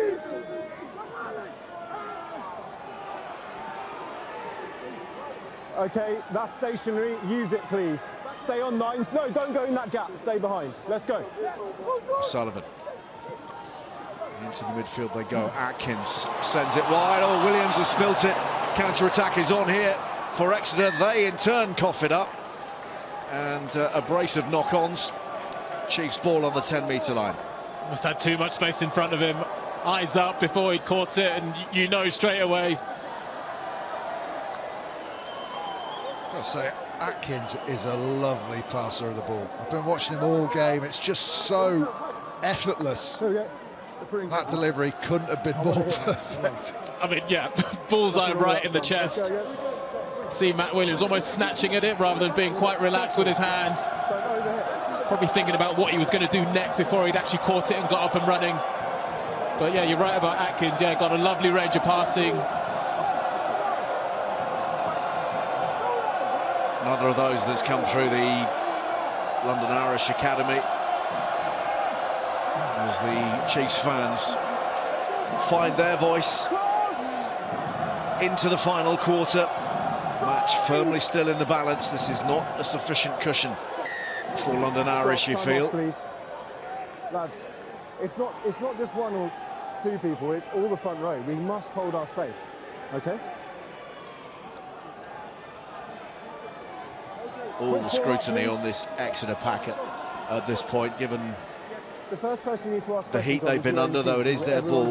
Yeah, the last scrum was better, but it was on an Irish put-in, so this is the challenge as Inard goes to lift his striking foot up. Can they maintain that traction underneath and prevent the snap that will come from London Irish?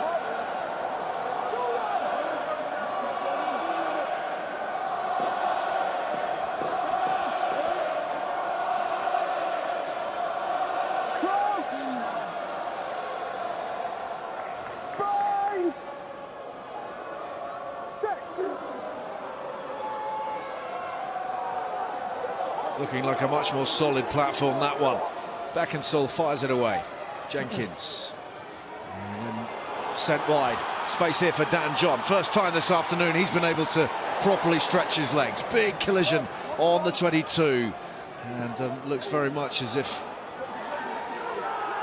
the London Irish fullback is in some pain. They have one possession of the ball, though. Stokes put his body on the line and has come up second best. Lovely movement on the drift here. O'Brien, just as he gets on this wide up, but then the quality of the pass, absolutely superb. Holds that defender with a runner on his shoulder. And Wyatt, are you treating this play for a head injury, or immediately you see in the tackle the shoulder collapsing underneath him, I think, Stokes. Thank you. Let's go. Yeah. Not now. What is that? No, let's go. It's not a head injury, let's go. Immediately clutching that wrist, James Stokes. 10, time is on. It might be his shoulder, actually, just the way he's moving it. Now. Yeah. Lads, if there's something clear, the TMO will come in. Thank you. Sometimes you get a compression in the shoulder and you get pins and needles down to your wrist, and that's why the medic's there, just checking the power as the feeling comes back into the arm. Yeah, I'd say the speed that John was travelling at as well. You know, as you're a fullback, he's coming right into you. You absorb all of that through your shoulder. It's going to sting. Shockwaves right the way through the body. Said with feeling, Topsy. We know the TMO process. Yeah, remember all too well. We'll deal with it, okay? I'm getting a number of players from both teams repeatedly coming up and asking for us to look at decisions. Surge, wasn't it, from Dan John. Stokes is trying to shake it off. There, mate. No problem. Is it the kind of thing you can shake off? Message received, thank you. Yeah, the feeling does come back, that's the thing. It's just takes a while, and you'd be hoping that someone else doesn't run into it until you've tested it out properly. Listen more. Jack Cook claims this line out for Irish. Now, having weathered that pressure from Exeter over recent times, can they chalk up another score and make life difficult from here?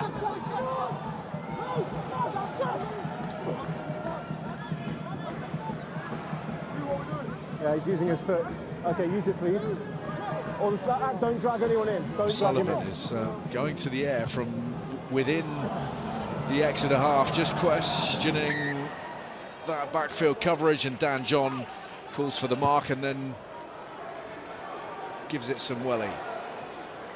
O'Sullivan to Stokes. Trying to work his way through a cluster of bodies. Wyatt alive to the opportunity here on the counter. Inside the half. Dackensall got a good angle on that. Kept in field somehow or other. Booted away, but still within the field of play. Jenkins. Williams. Ball play on at the moment. Oh, Williams has done something there. Yeah, he's gone straight down, and therefore there is space in that backfield. So Stokes comes across, and he's anxious because he's having to take the ball right next door to the stricken player in Matt Williams. Their ball, because they're in possession of the ball. Try not to stand on them. Yeah, sorry, I thought the ball was landing over here, but when we got close to it, I stopped. There's the explanation from the referee. I think he felt he was further away from Matt Williams than he actually was. He was right next door to him. He sort of was when he took the ball, but just where the tackle went, they got closer and closer. I think that's good refereeing. Good refereeing from Stokes as well to tell him that he needed a bit of assistance. More changes. And Ignacio Ruiz has been a prominent performer this afternoon. Replaced by Matt Cornish, but not before he was able to contribute 2 tries in that first half. Set Irish on their way to what he hopes will be a Premiership Cup victory. Harris for Inard, Kenny for Southworth in the front row for Exeter now. Scrum. Captain for Exeter, who, sorry?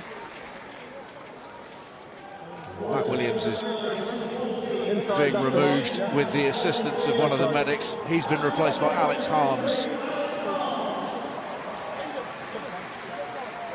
There's Williams hobbling away. Not sure if that's more than cramp.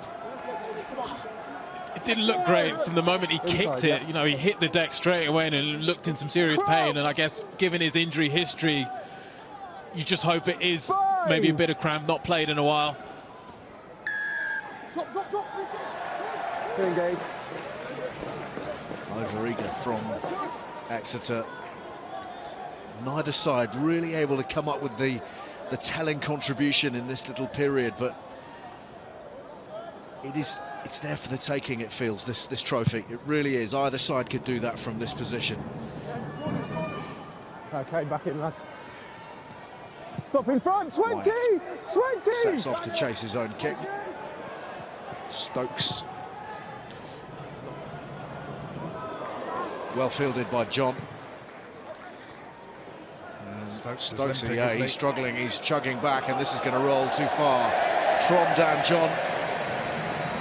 And he desperately needed that as well, because like you say, he was struggling. Whether the injury, obviously a bit of fatigue late in the game. Presumably you've got the time, John, it's not the start on the screen. They're beginning to run out of options in that back division, London Irish. They still have Caelan Englefield, their replacement scrum half, who could do a job for them, potentially.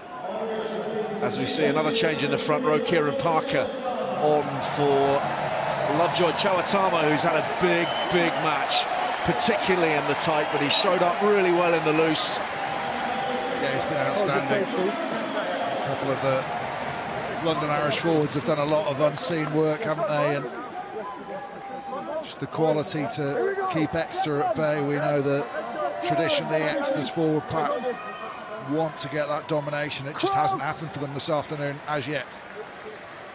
I think that's going to be the difference as we go into these last 15 minutes. You've spoken about the game being there for the winning. It's going to take a moment of quality from either side. Tight head, knee to ground. So the front row of the Exeter Chiefs letting them down. Irish with the penalty. Options here. Going to the corner. 3 points, of course, would take them beyond a converted try, but they want more than 3. Interesting call. I mean, my immediate thought was take the 3, go 2 scores clear that way, but you ask the captain, if he tells you to kick it to the corner, you kick it to the corner, and the boys now have to back up that decision. Well, has worked well for them so far in the game. The line-out drive this far out, hasn't it? Can they back it up? New personnel there have to deliver the ball first.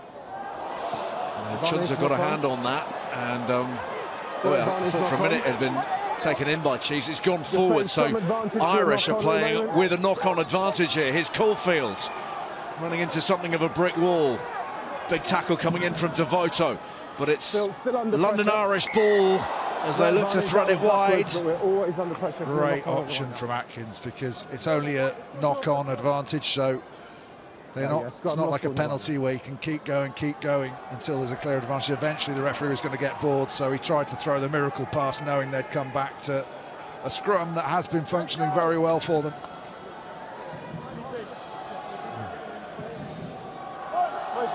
Big old scrum, this one, isn't it? Okay, lads, form up. Huge.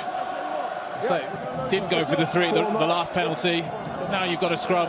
Let's call it 6 meters out. We've seen how the last scrums have gone, so you've got an opportunity to really apply pressure. It is on your own ball, so that might help the Chiefs. Well, both sides operating with entirely new front rows. Hafar, Cornish and Parker for Irish, and Kenny Harris and Yosefa Scott for the Chiefs. More than anything on that decision, 100% know what Topsy means about getting the points on the board, but they just haven't had much time down here, London Irish, have they? Nice for them to spend a little bit of time in the opposition red zone. And a scrum penalty. London Irish cranking up the heat. We didn't get a go forward, we stepped out when we went round the scrum. Take another scrum again. Atkins just asking the forwards what they want to do.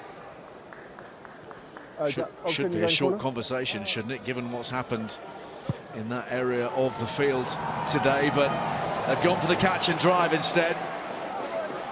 And all eyes fall on Matt Cornish.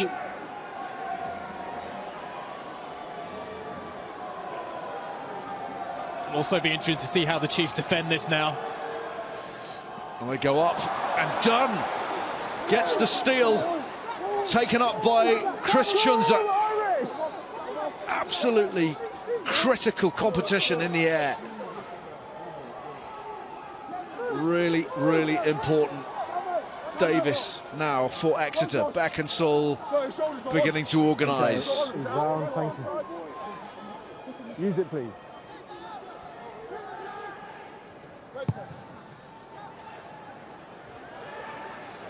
Dykes. Stokes. Straight and hard and into Kirsten. Atkins on the bounce. It's in front of Cook, who drops on it. And it's been knocked on by London Irish, and Exeter will have possession some 35 metres out from where they were previously. And once again, we just watch these sides try to nail down that killer blow, and it somehow won't come at the moment. Again, if I was just thinking at half-time, obviously, if you're the Chiefs and you'd gone in conceding those scores, you'd be thinking about your line-out defence 5 metres out. And if you know once they get set, the drive is really good, you mix it up. They compete. They put 2 pods in the air on that last line-out. If you don't change your behaviour, you and why wouldn't you? Don't show the same picture every time, you get the same result. Just the 3 points scored in this half an hour of the second half. The Jacob Atkins penalty for London Irish on 46 minutes. Still that scrum pressure from Irish, but it's they who go to ground first. And Exeter this time have a scrum penalty of their own. Yeah, good shout, Hafar there. Just, you saw the hips come out immediately. Just fold in.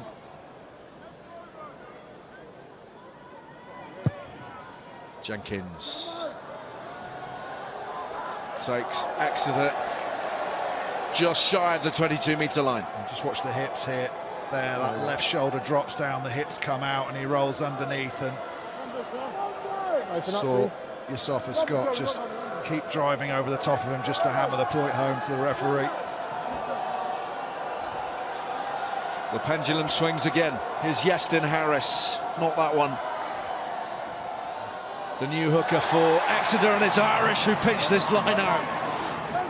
Tit for tat at either end of the field. In there now, that's a ruck, thank you. Bounce. Get out of the way here, okay, outside.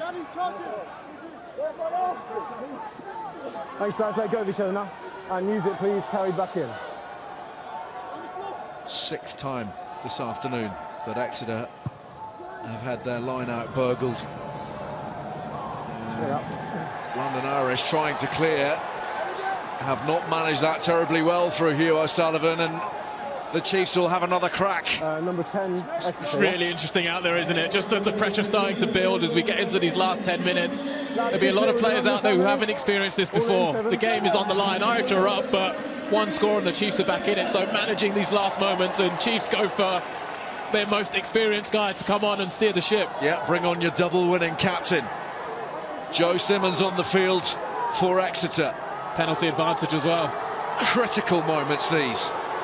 The drive effective from the Chiefs here. Not too much wriggle room to that shorter side. Beckinsale, I think, is rummaging right in the middle of all that, trying to smuggle it away. Yosefa Scott has it.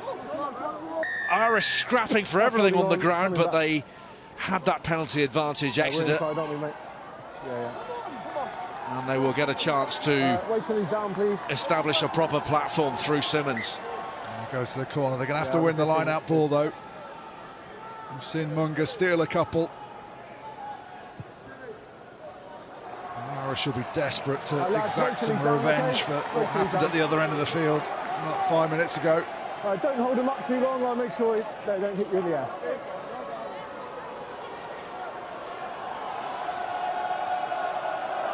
Harris. A lot of movement at line-out time. Jack Dunn goes up. I think he's got that away to Yosefa Scott, but it's far from clean possession. It's a right scrap for the ball. Good competition. 2 players came down with it. Here's Tuima. Pirouettes through one, drives onwards. Beckinsale, Davis, hard into Hitchcock. Beckinsale again, oh, spilled by O'Brien. The ball is loose, but not before it's gone forwards. The nerves are everywhere. Just timed his run slightly out. Gets slightly ahead of the ball, tries to jam the brakes on, but bang into contact. That's a really good carry, and just arrived slightly too early behind him. Took a bang to the chops in the process here as well. In fact, it's more than that. It's Josh Basham's head into his chin. Off, lads, yeah. We've got a player being treated here.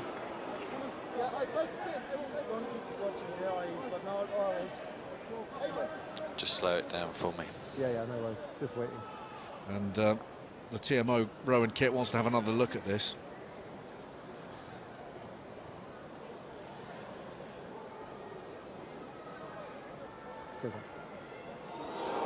Yeah, Adam, I've got foul play. Okay, time off. Once again, we're in a familiar place, aren't we? Hits with the wrong shoulder, that's his problem. So his head goes into the danger zone if he hits. Blue head guard. With his left shoulder and his head on the right side, he's okay. And even he holds his head straight away afterwards. Just give you a full speed one.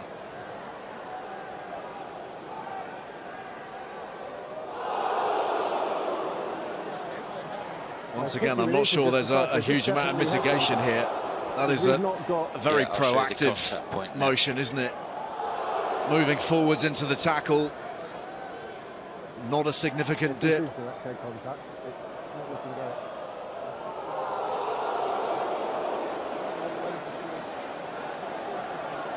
The referee used the term absorbing for the yellow card in the first half. I'm not sure you could say that's absorption. He's got an angle from the other side, Kitty, because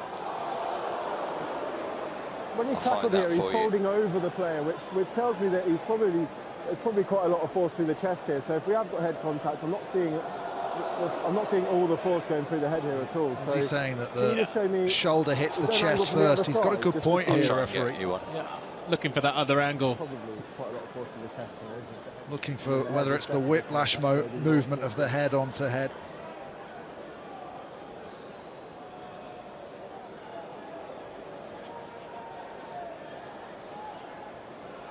This is the only angle we've got, I think. Yeah. Okay, Kitty. So if you're telling me there is head contact there, what we're seeing on field is that his head almost folds forward over him, which tells us that he's been hit in the chest as well. So I'm ready to go through the process.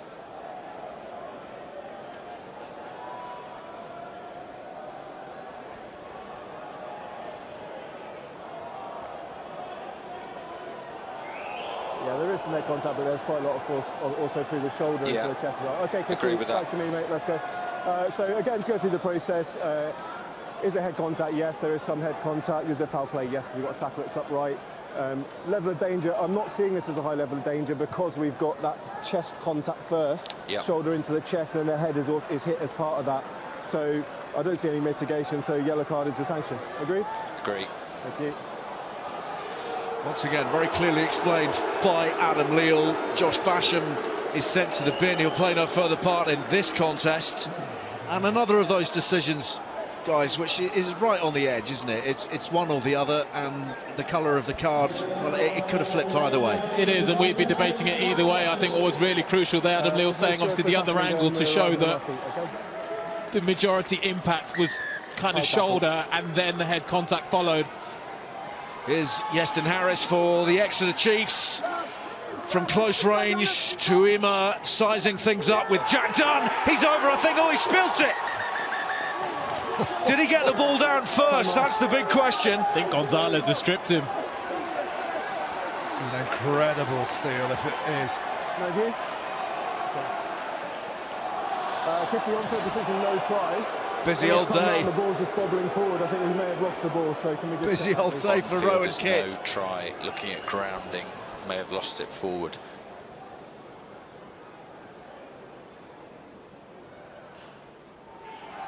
His knees underneath, isn't it? Yeah, so it's knock on, scrum 5 defence. Yeah, he's lost that forward. It's in goal, isn't it? So he's lost the forward in goal, so a goal line dropout. Yeah. That's a remarkable bit of defending from Juan Martin Gonzalez.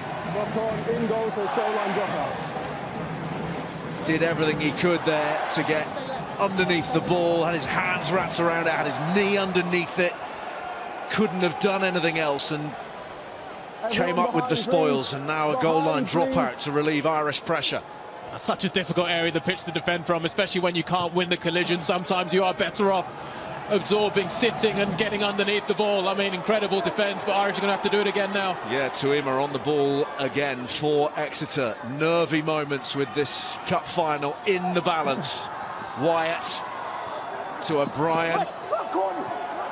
Still moving onwards. Beckinsale. All Exeter at the moment. Taken up by James Kenny. Advantage. Now with a penalty advantage. Simmons. Devoto, little dab forwards, and hurtling after this is Iestyn Harris. He's got it too. Beckinsale, Tuima. Temperature raised with every phase here from the Chiefs. Yosefa Scott feeds it on to Kenny. Kenny still going. Beckinsale. Short range passes, short lines cut. And one more surge. Just short. Yosefa Scott waits, drives over the line.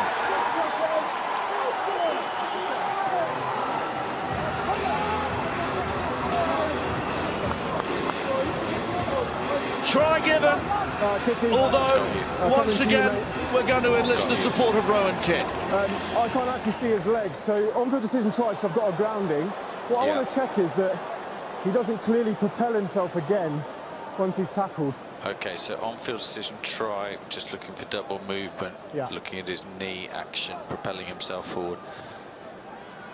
Build-up was If superb. not, we're under penalty Probably missed an advantage opportunity for to not go wide, but rolling once away. they go to that tight game, just checking that the knee wasn't down, and then he's had another dabble at the line, movement of the body rather than a placement of the ball. George might be in the way, yeah? That's any chance, George? short initially. There it is, short. Is that just placement of the ball? I think that's movement of the body, is it?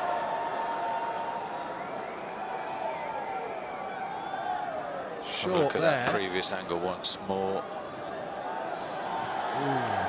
It's hard in slow-mo, you need real time, don't you? Simple placement or propulsion. Angle. Yeah. I think it's a placement. I changed my It's mind. placement. I'm not seeing him reach forward there at all. Kitty, we're not seeing any secondary propel there at all. We're just seeing him reach out to score. There's nothing clear there that suggests to use that need to go Tackle forward. there, and then he he reaches out. and It's scores, virtually so instantaneous. try is good, yeah. And the on-field decision dictates everything, of course. And Josh, Josefa Scott has given Exeter a lifeline. They're within 2. Conversion to come. 5 minutes to play. Extra time, anyone? That never happens extra time in this competition. Oh, the drama of it all. From a year ago when London Irish were taken into extra time by Worcester. Finished level after those added minutes, and of course Paddy Jackson was to be seen missing 3 separate shots at goal in extra time.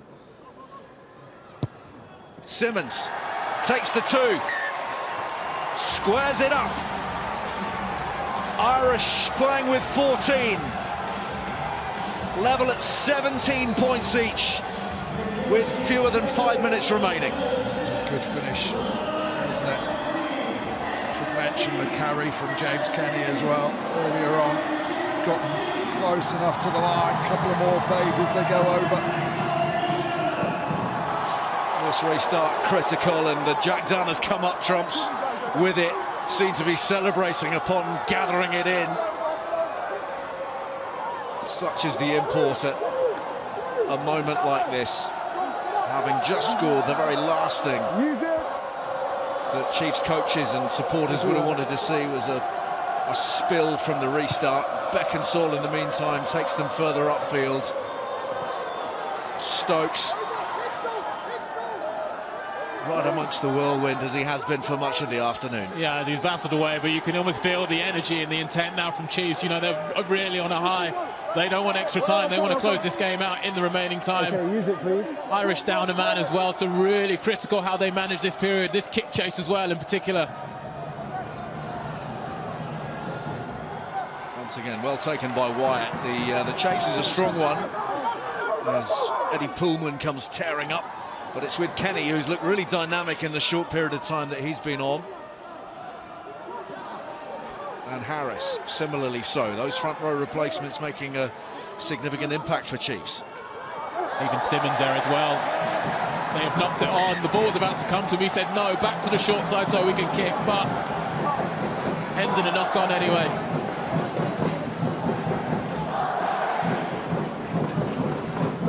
There for the taking.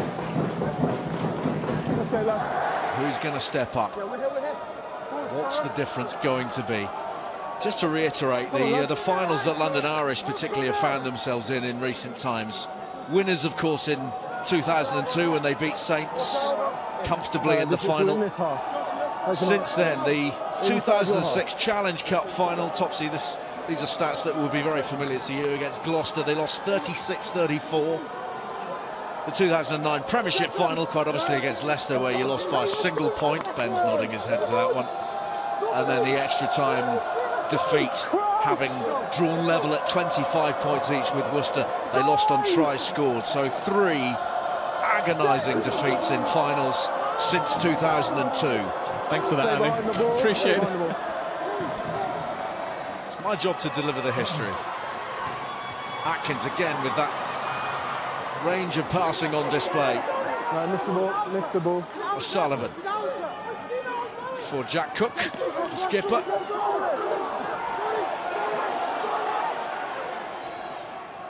Atkins, side over there. Pressure from that line speed, and Jack Dunn prominent. Thumped forwards by O'Loughlin. It's going to hold up for O'Sullivan. 90 seconds remaining in this Premiership Cup final. At this point in time, extra time is looking likely. Joe Simmons goes to ground. Kenny to Josefa Scott. Wonderful offload. Beckinsale now for Exeter. Within range, inside the 22. Kirsten holding off the challenge of Cook, and then bumped by the challenge of Kieran Parker, and somehow or other London Irish have possession of it.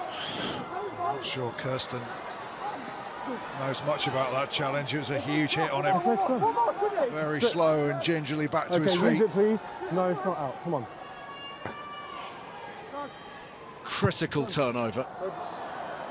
And O'Sullivan takes to the sanctuary of the stands.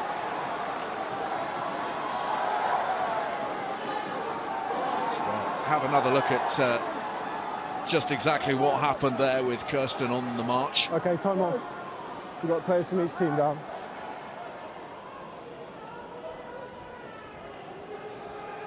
It's the break, lovely interplay. That tip on ball back on the inside, and then the offload out of the contact from Yusufa Scott.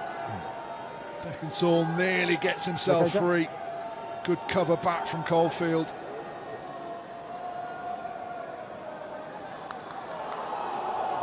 Wow, it's a big shot, wasn't it? It's a big shot. I just wonder if it's also a high shot. Steps forward and in. I've not got head contact there. No, it's not clear. It's all shoulder, if anything. It's just a line-out, lads.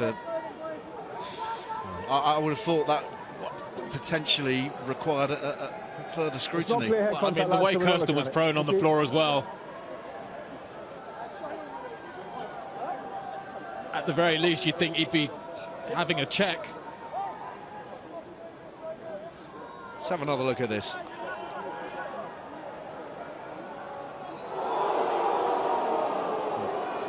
He's straight down, Kirsten. Lads, just think about how this looks. It looks ridiculous, okay? Put your arms down. It's not clear head contact. Thanks, lads.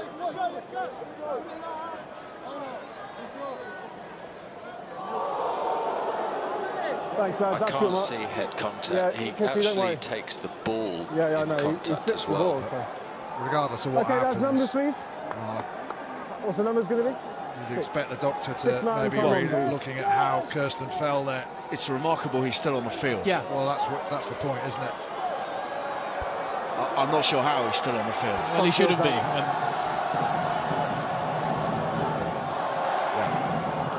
If there is a suspicion of a loss of consciousness, the player is supposed to leave the field. Yeah, I agree. However, Kirsten remains on and he's right in the thick of it here. Exeter searching for the killer blow. Thank you, mate. The clock is in the red. Carried up by James Kenny. Over the top they go to O'Brien. Tackle made by Atkins.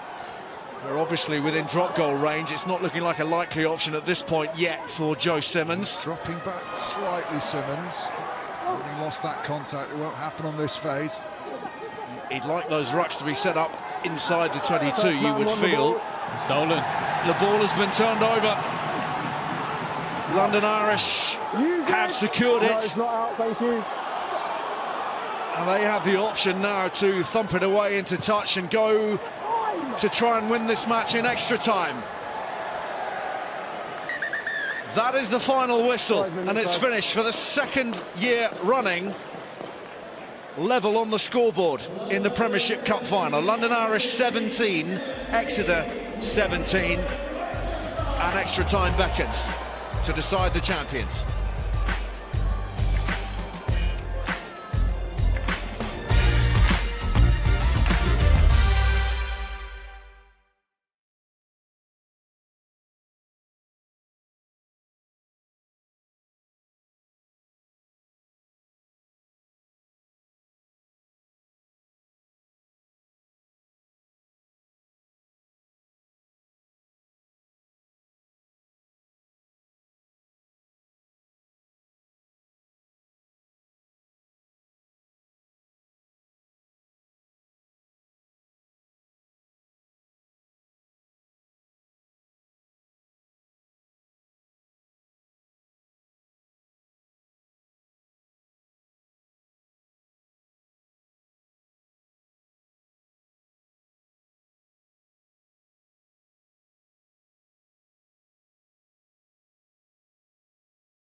A year after a Worcester Warriors fight back in the final minute of the game, London Irish's worst fears realised. Exeter Chiefs back in the game, 17 apiece, and we are into extra time.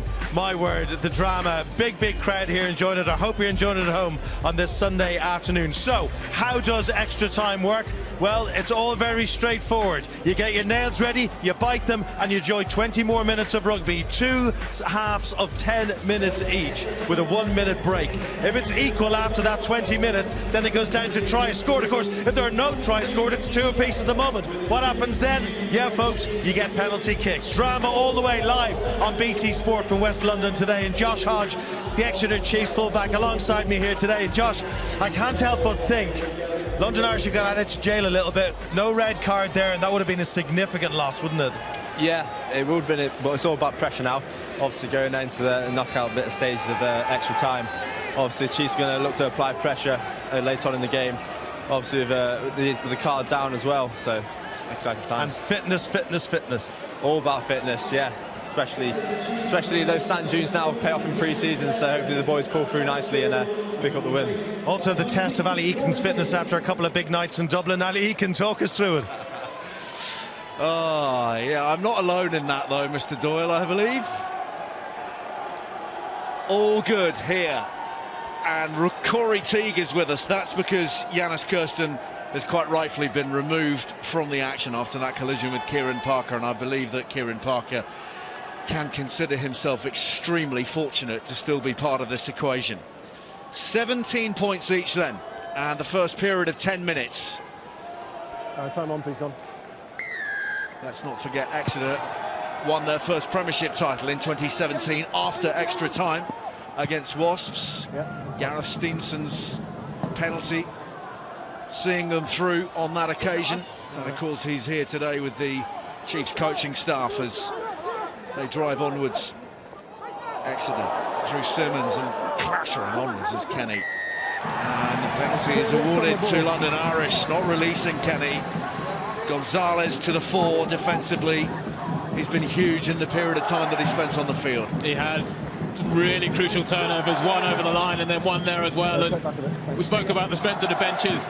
Had a huge impact for both sides, but Gonzalez there coming up big for London Irish.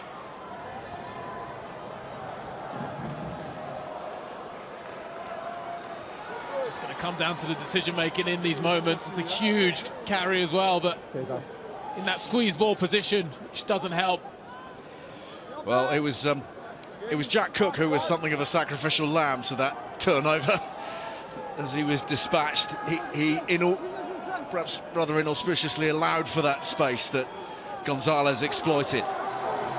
Caulfields with line-out ball, and then it's spilt, I believe, by Cornish. It's trapped in between his legs. It's Chiefs ball again. Funny things, finals, aren't they? They do strange things to players.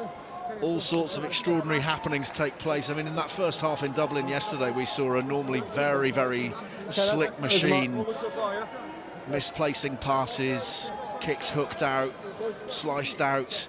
Just nerves, just edginess. At the beginning of this game, it was Exeter that were making all those errors, wasn't it? It's flipped around a little bit now. Crouch! A minute on that Josh Basham yellow card.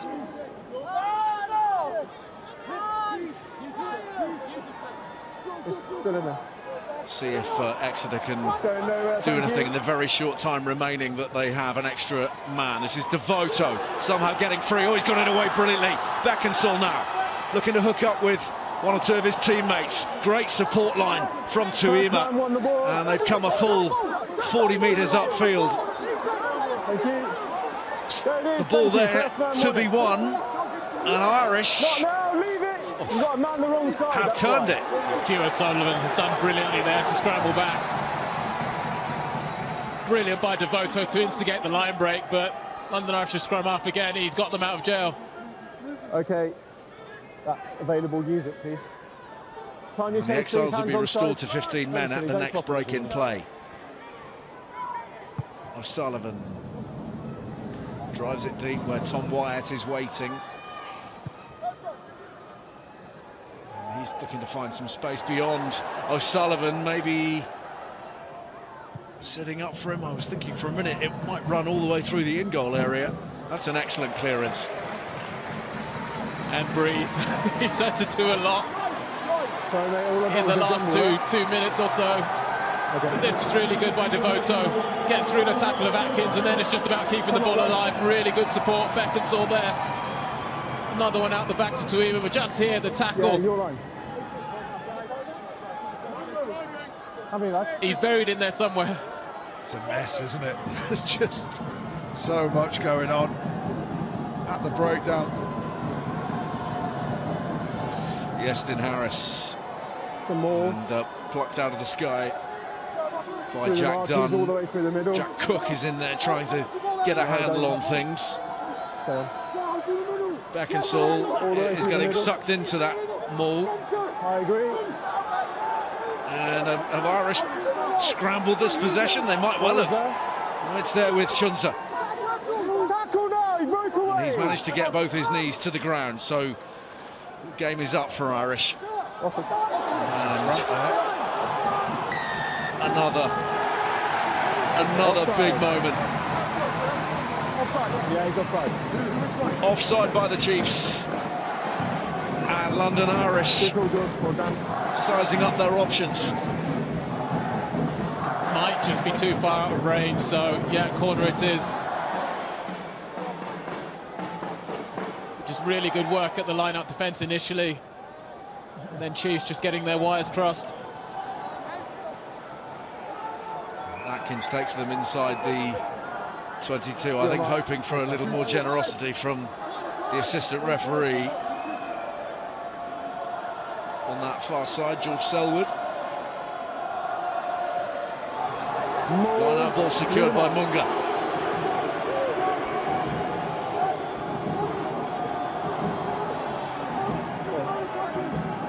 Cornish with it. Same more, still moving.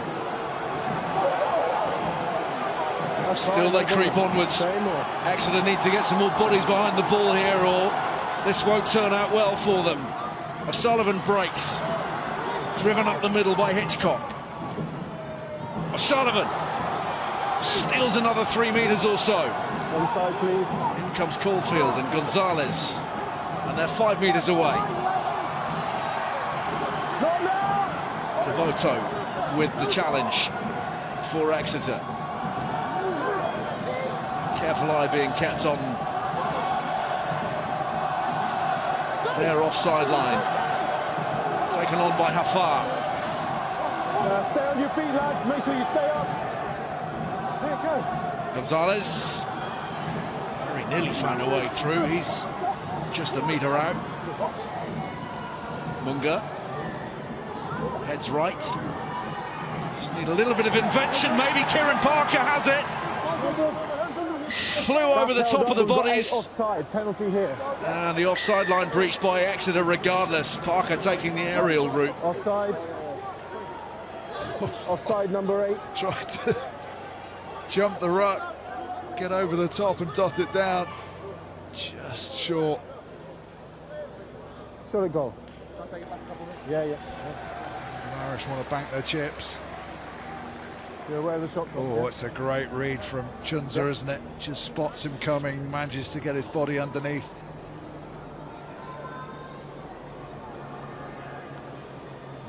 I'm not sure how that would have gone down in Devon if Kieran Parker had been the man to score the winning try here this afternoon after the activities involving Yanis Kirsten no longer with us, but either way, we wouldn't have had a game of rugby. Exeter couldn't maintain their defensive integrity, and it's set up a straightforward shot for Jacob Atkins.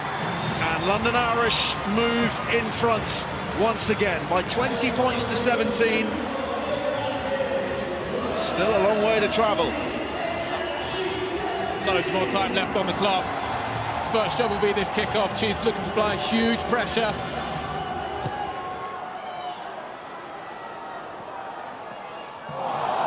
It's fallen here for the Chiefs. It's been knocked on, so that knock-on advantage being played, and Exeter come forwards through Simmons, double pump on the ball. Wyatt has to look right, he's got Beckinsale alongside him. Wyatt still goes. Close range combat yet again. Aidan Davis waits with Corey Teague for company. Thank you. Another advantage. Rock form, hands in. Hands in the ruck from Irish, and Beckinsale is burrowing away in there. Advantage. O'Brien for Wyatt, and back for the penalty. That's slow ball already. It's a brilliant break. They just couldn't get any Rock support was formed runners and then free. he went in for the ball. Timing of the pass from Joe Simmons absolutely superb. Just held and held and held until a defender stepped out of the line. Yeston Harris, head down, classic Chiefs style. This is Tuima. Beckinsale calling for more bodies. Yusufa Scott already with one try to his name. Here's Kenny, buffeted in the tackle and held and held. Knees are down. His knees are down. Referee, Short. Ball's there. for a moment, obscured by the post, his vision. But they've got another advantage. Simmons is calling for this. And out it comes, and over they go through Davis.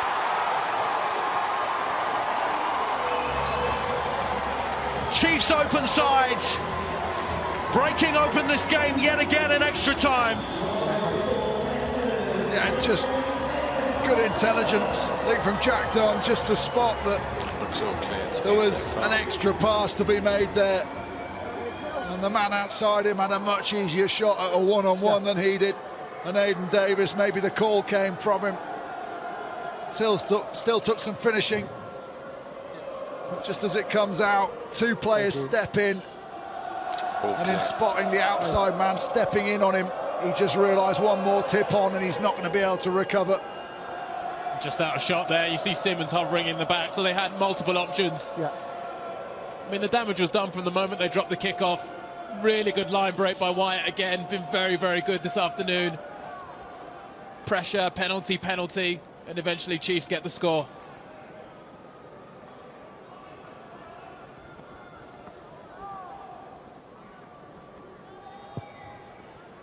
Joe Simmons calmly adds two more, and the Chiefs lead by 4 at half-time in extra time. And significantly now they have 3 tries to the London Irish 2. And let's not forget that a year ago Worcester claimed this trophy after it finished all square after extra time, but they'd scored 3 tries to London Irish's 1. Well, the try in particular now changes the dynamic, because we're not likely to have a draw at the end of this second period of extra time. So London Irish are going to have to score, and then we'll see where we end up at the end of it. I mean, it's everything we've spoken about, the pressure of now dealing with these final 10 minutes. Is it going to be cagey? Irish now have to play. They have to really chance their arm a bit. See, they don't need to rush it in the first minute or two, but ultimately time is going to be against them for Chiefs now. It's game management. Joe Simmons is on. He's going to steer the ship. He's going to control things. Got a brilliant 10 minutes of this game left. Be some tired bodies out there, Ben. There will, but you know, from a London Irish perspective, they can't afford to go into their shells. They have to take advantage of the fact that there's tired bodies out there, go back to their DNA of dragging defenders out, dragging some of those front 5 forwards around the field and trying to find gaps. From an Exeter perspective, you'd imagine they'd want to tighten the game up a little bit. Use those big forward carriers, keep control of the ball. They'll want the possession, Exeter.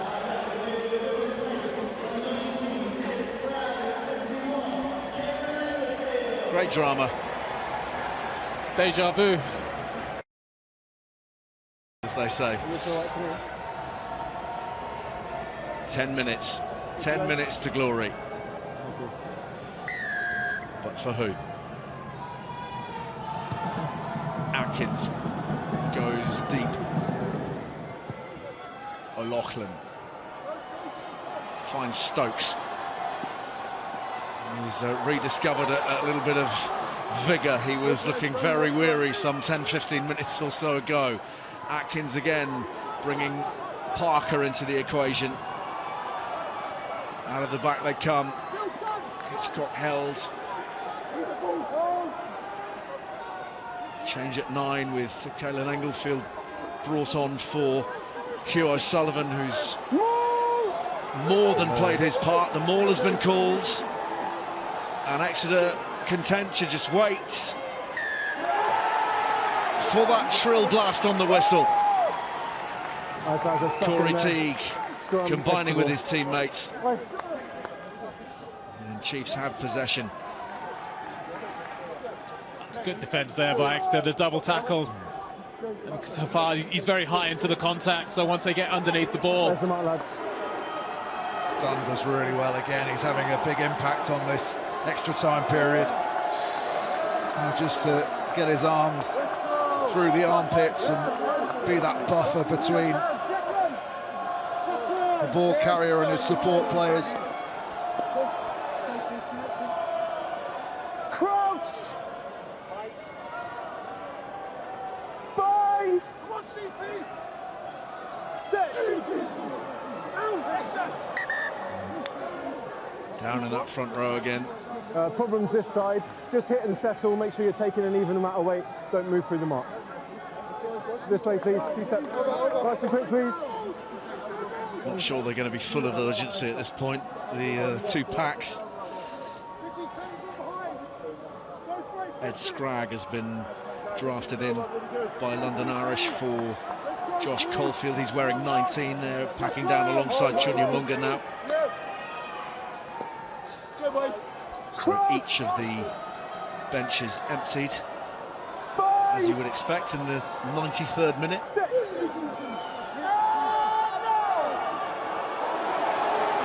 Irish just a little bit of a nudge, but it's decent ball for the Chiefs here, and Simmons asking questions in the backfield of James Stokes again. Good.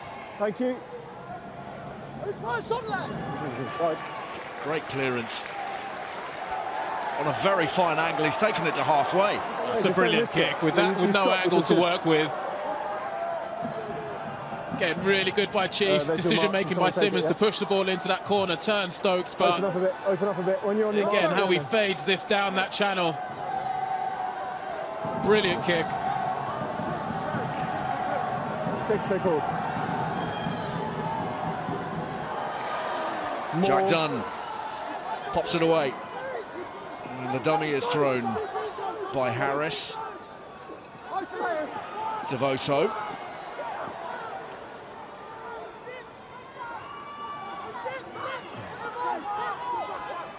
Back in Yosefa Scott. Had some big impacts, not least his 75th minute try, which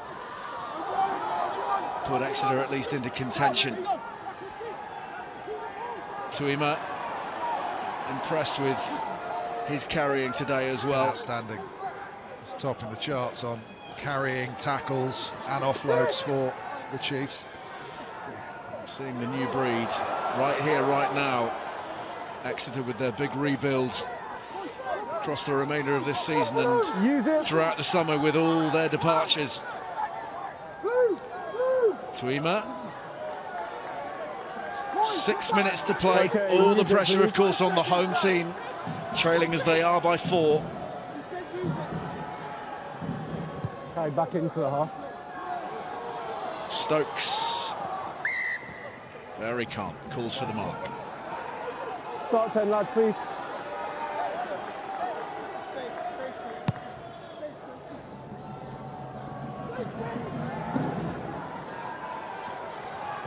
Wyatt. Englefield watching this carefully. And he's... Well, I thought for a minute he'd bang that out on the full. One bouncing into touch on halfway. It'll do for the moment. Could do with one of those Chunya Munga steals now, couldn't they? London Irish can't allow Exeter to settle and have time. They'll want the referee to make them not have a huddle here at the line, which they're doing. Just those, time is off. Time's off. Although the time's off. Yeah, I know. Just being allowed to settle here, the Chiefs, and London Irish look so much better when it's disrupted. Yeston Harris having a quick check-up. Clock is stopped in the interim. Okay.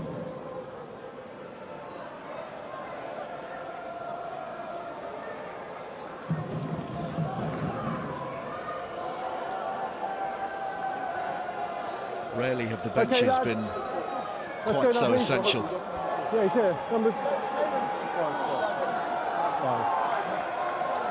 Well, you can start to see with London Irish's defensive setup. Jack Cook is going to stand at 2, so should be able to throw him up, and then Chunya Mungo will be the other threat to watch out for. To the front they go and done, but it's not gone 5. Free kick awarded, and a glimmer of hope for the Exiles, who, let's not forget, were leading this match right up until the 75th minute. Let's go, let's go. Hey, come on, let's go. Done just taking that once, half a step too far forward. Lads, I know everyone's knackered, but we've got to have some gap, okay? Don't pre-engage. Yeah, right? Yes, come on. Let's go. Let's go, pussy boy. London Irish scrum dominance that they had early on has certainly subsided, so I expect the Chiefs to be able to hold out, not give away a penalty here. That'll be the first thing that London Irish are after, but then what can they do in their playoff?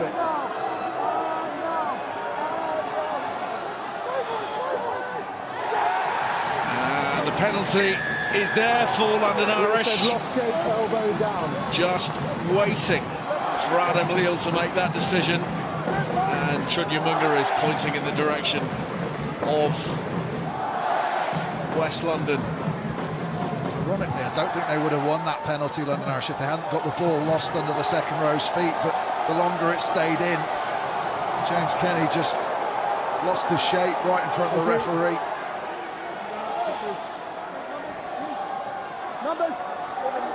Little more than 3 minutes remaining. Irish bang on the Exeter 22. Munga leaps highest. Cornish has it.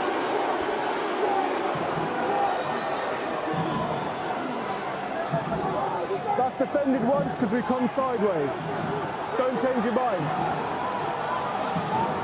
Corey Teague being kept honest by Kellen Englefield, but this drive is a developing force. Cornish still rumbling on, trying to keep himself hidden. Rustuima can't come round without changing his bind. Trouble here for Exeter. Englefield now brings it on to Hitchcock. Body's called to the open side. Gonzalez. Cook. Englefield again. Cornish driven back. What a shot that is from Chris Chunza. Onwards they go through Pullman this time. No, don't go in again. Scragg. That's a tackle, Exeter. Held by Jack Dunn. Desperate times these for each team. Another thumping tackle coming in on Juan Martin Gonzalez. And again on Pullman. Exeter bodies being flung in the pathway every which way. In the meantime, Hafar bustles his way forwards. Still they come. The pressure building. Irish desperate. Stokes now, held by Wyatt. Cornish. Atkins. One more tackle made by Simmons. Back where they started, really, but they have an offside advantage here, London Irish. Still they rumble. Scragg is driven back, and on account of that, the whistle is blown. I know they've given away the penalty there, but what a defensive set that was. The physicality of some of those shots, not just from Chunza, who put 2 huge ones in, but Joe Simmons flying off the line, making dominant tackles. Just got a little bit carried away with their discipline for staying behind the back foot, but that was a big moment. But they do get another shot, the Irish. So the penalty, of course, not nearly enough.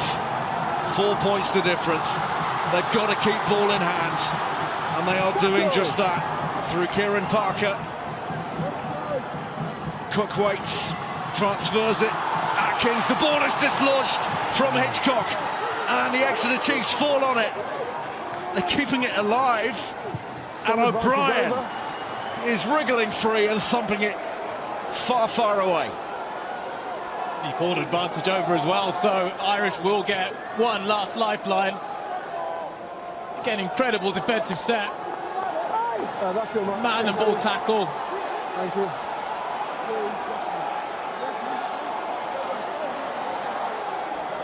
Wow.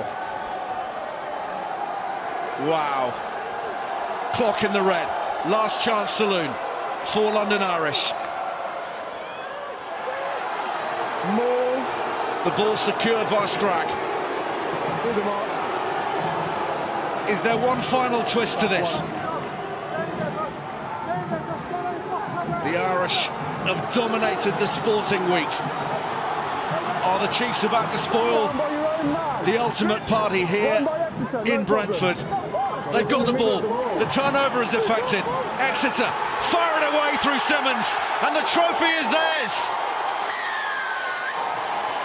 In extra time, exhausted bodies, exuberant fans, the Chiefs upset the Irish narrative that has otherwise dominated over recent days. The Exiles led this contest up to the 75th minute, but the Chiefs have come good through Josefa Scott's try and Aidan Davis's try, and they are the 2023 Premiership Cup winners. Full time after extra time. London Irish 20, Exeter 24.